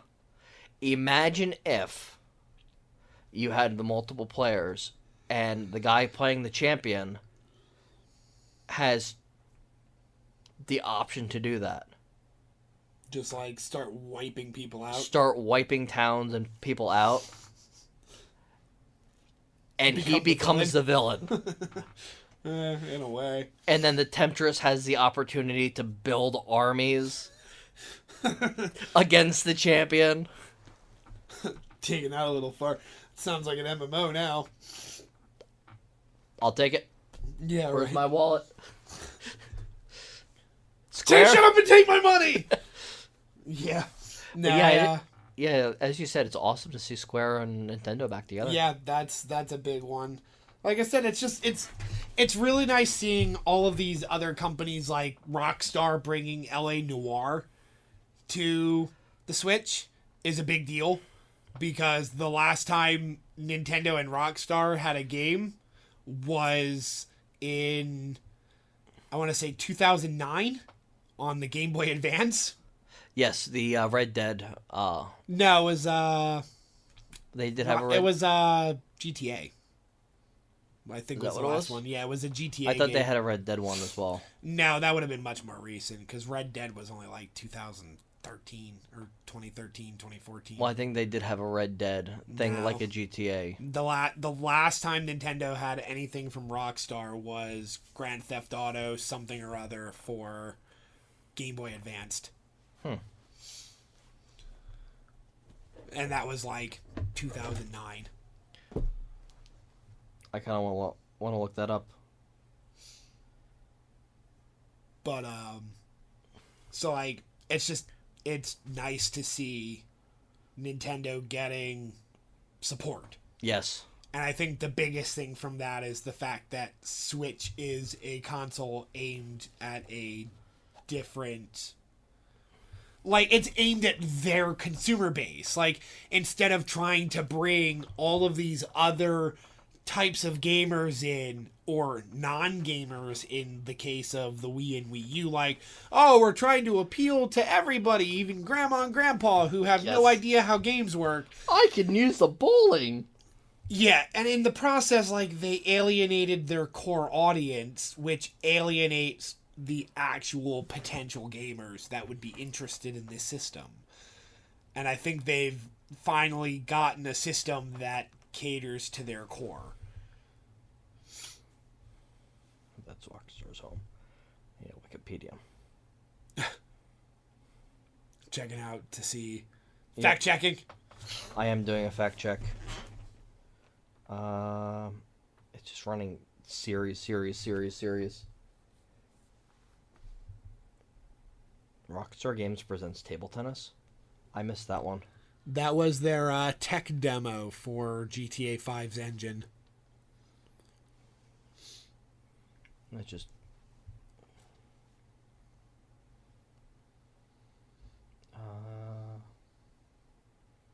You have to let me know. I don't think... Like I said, I'm pretty sure that the last time was a GTA game on, like, Game Boy DS or Advanced or something. Like, it was a portable title for...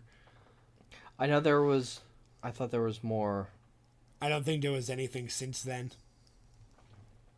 And again, I could be wrong, but I'm pretty sure that was the last thing that I remember was a GTA game. It was like a Liberty City story type game.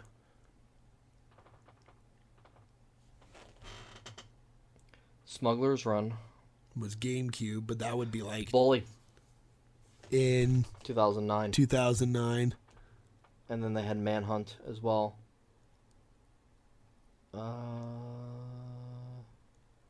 Chinatown Wars. Yeah, I think that's the one that I was thinking of. I think that's the last one they released was Chinatown Wars. And you were published in... Wow, this is a bad Wikipedia.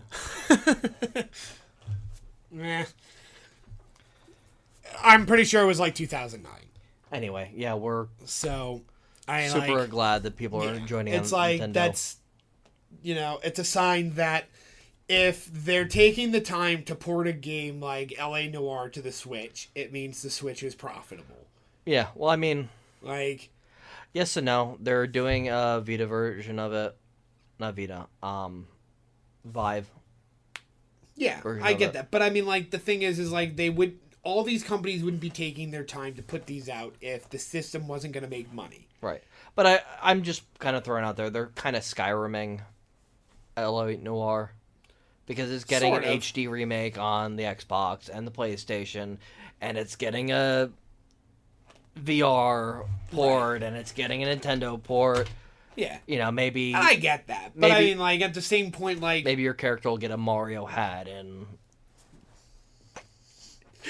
Give him a mustache. Yes. Level 5 mustache. It's a me. Yeah.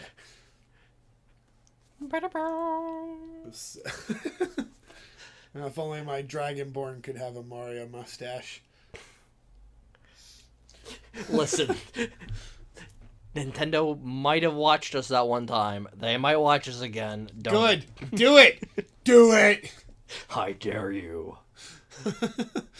So, I mean, that's all I got. Yeah, that's about it. I mean, like, that's enough, really. Like, that was, like I said, I'm excited for the Switch stuff. Like, it feels warm and fuzzy. It's the only console that's new that I have any sort of investment in since the PS4 and Xbox exclusives aren't really within my realm of games that I like. There are a handful of exceptions here and there, but I mean, there are a bunch for of the most exceptions part, for me, it's a handful. But for the most part, it's like anything on those systems, I'd rather just play on PC. Yeah. So other than PC and Switch, like, that covers most of my new releases. I do still enjoy busting out my PS4 for a lot of games. I would if I had one. I mean, I think. it's nice to go, hey, Nintendo's got good games again. Yeah. Yay! Or games. Yay! Good games that aren't just first-party titles. Yeah. I mean, yeah, the Wii U had a bunch of really good first-party titles, but... Yeah, it absolutely did, and I own probably all of them, which is like 12. Yep. So, anyway, thanks for watching. We will check you out next time.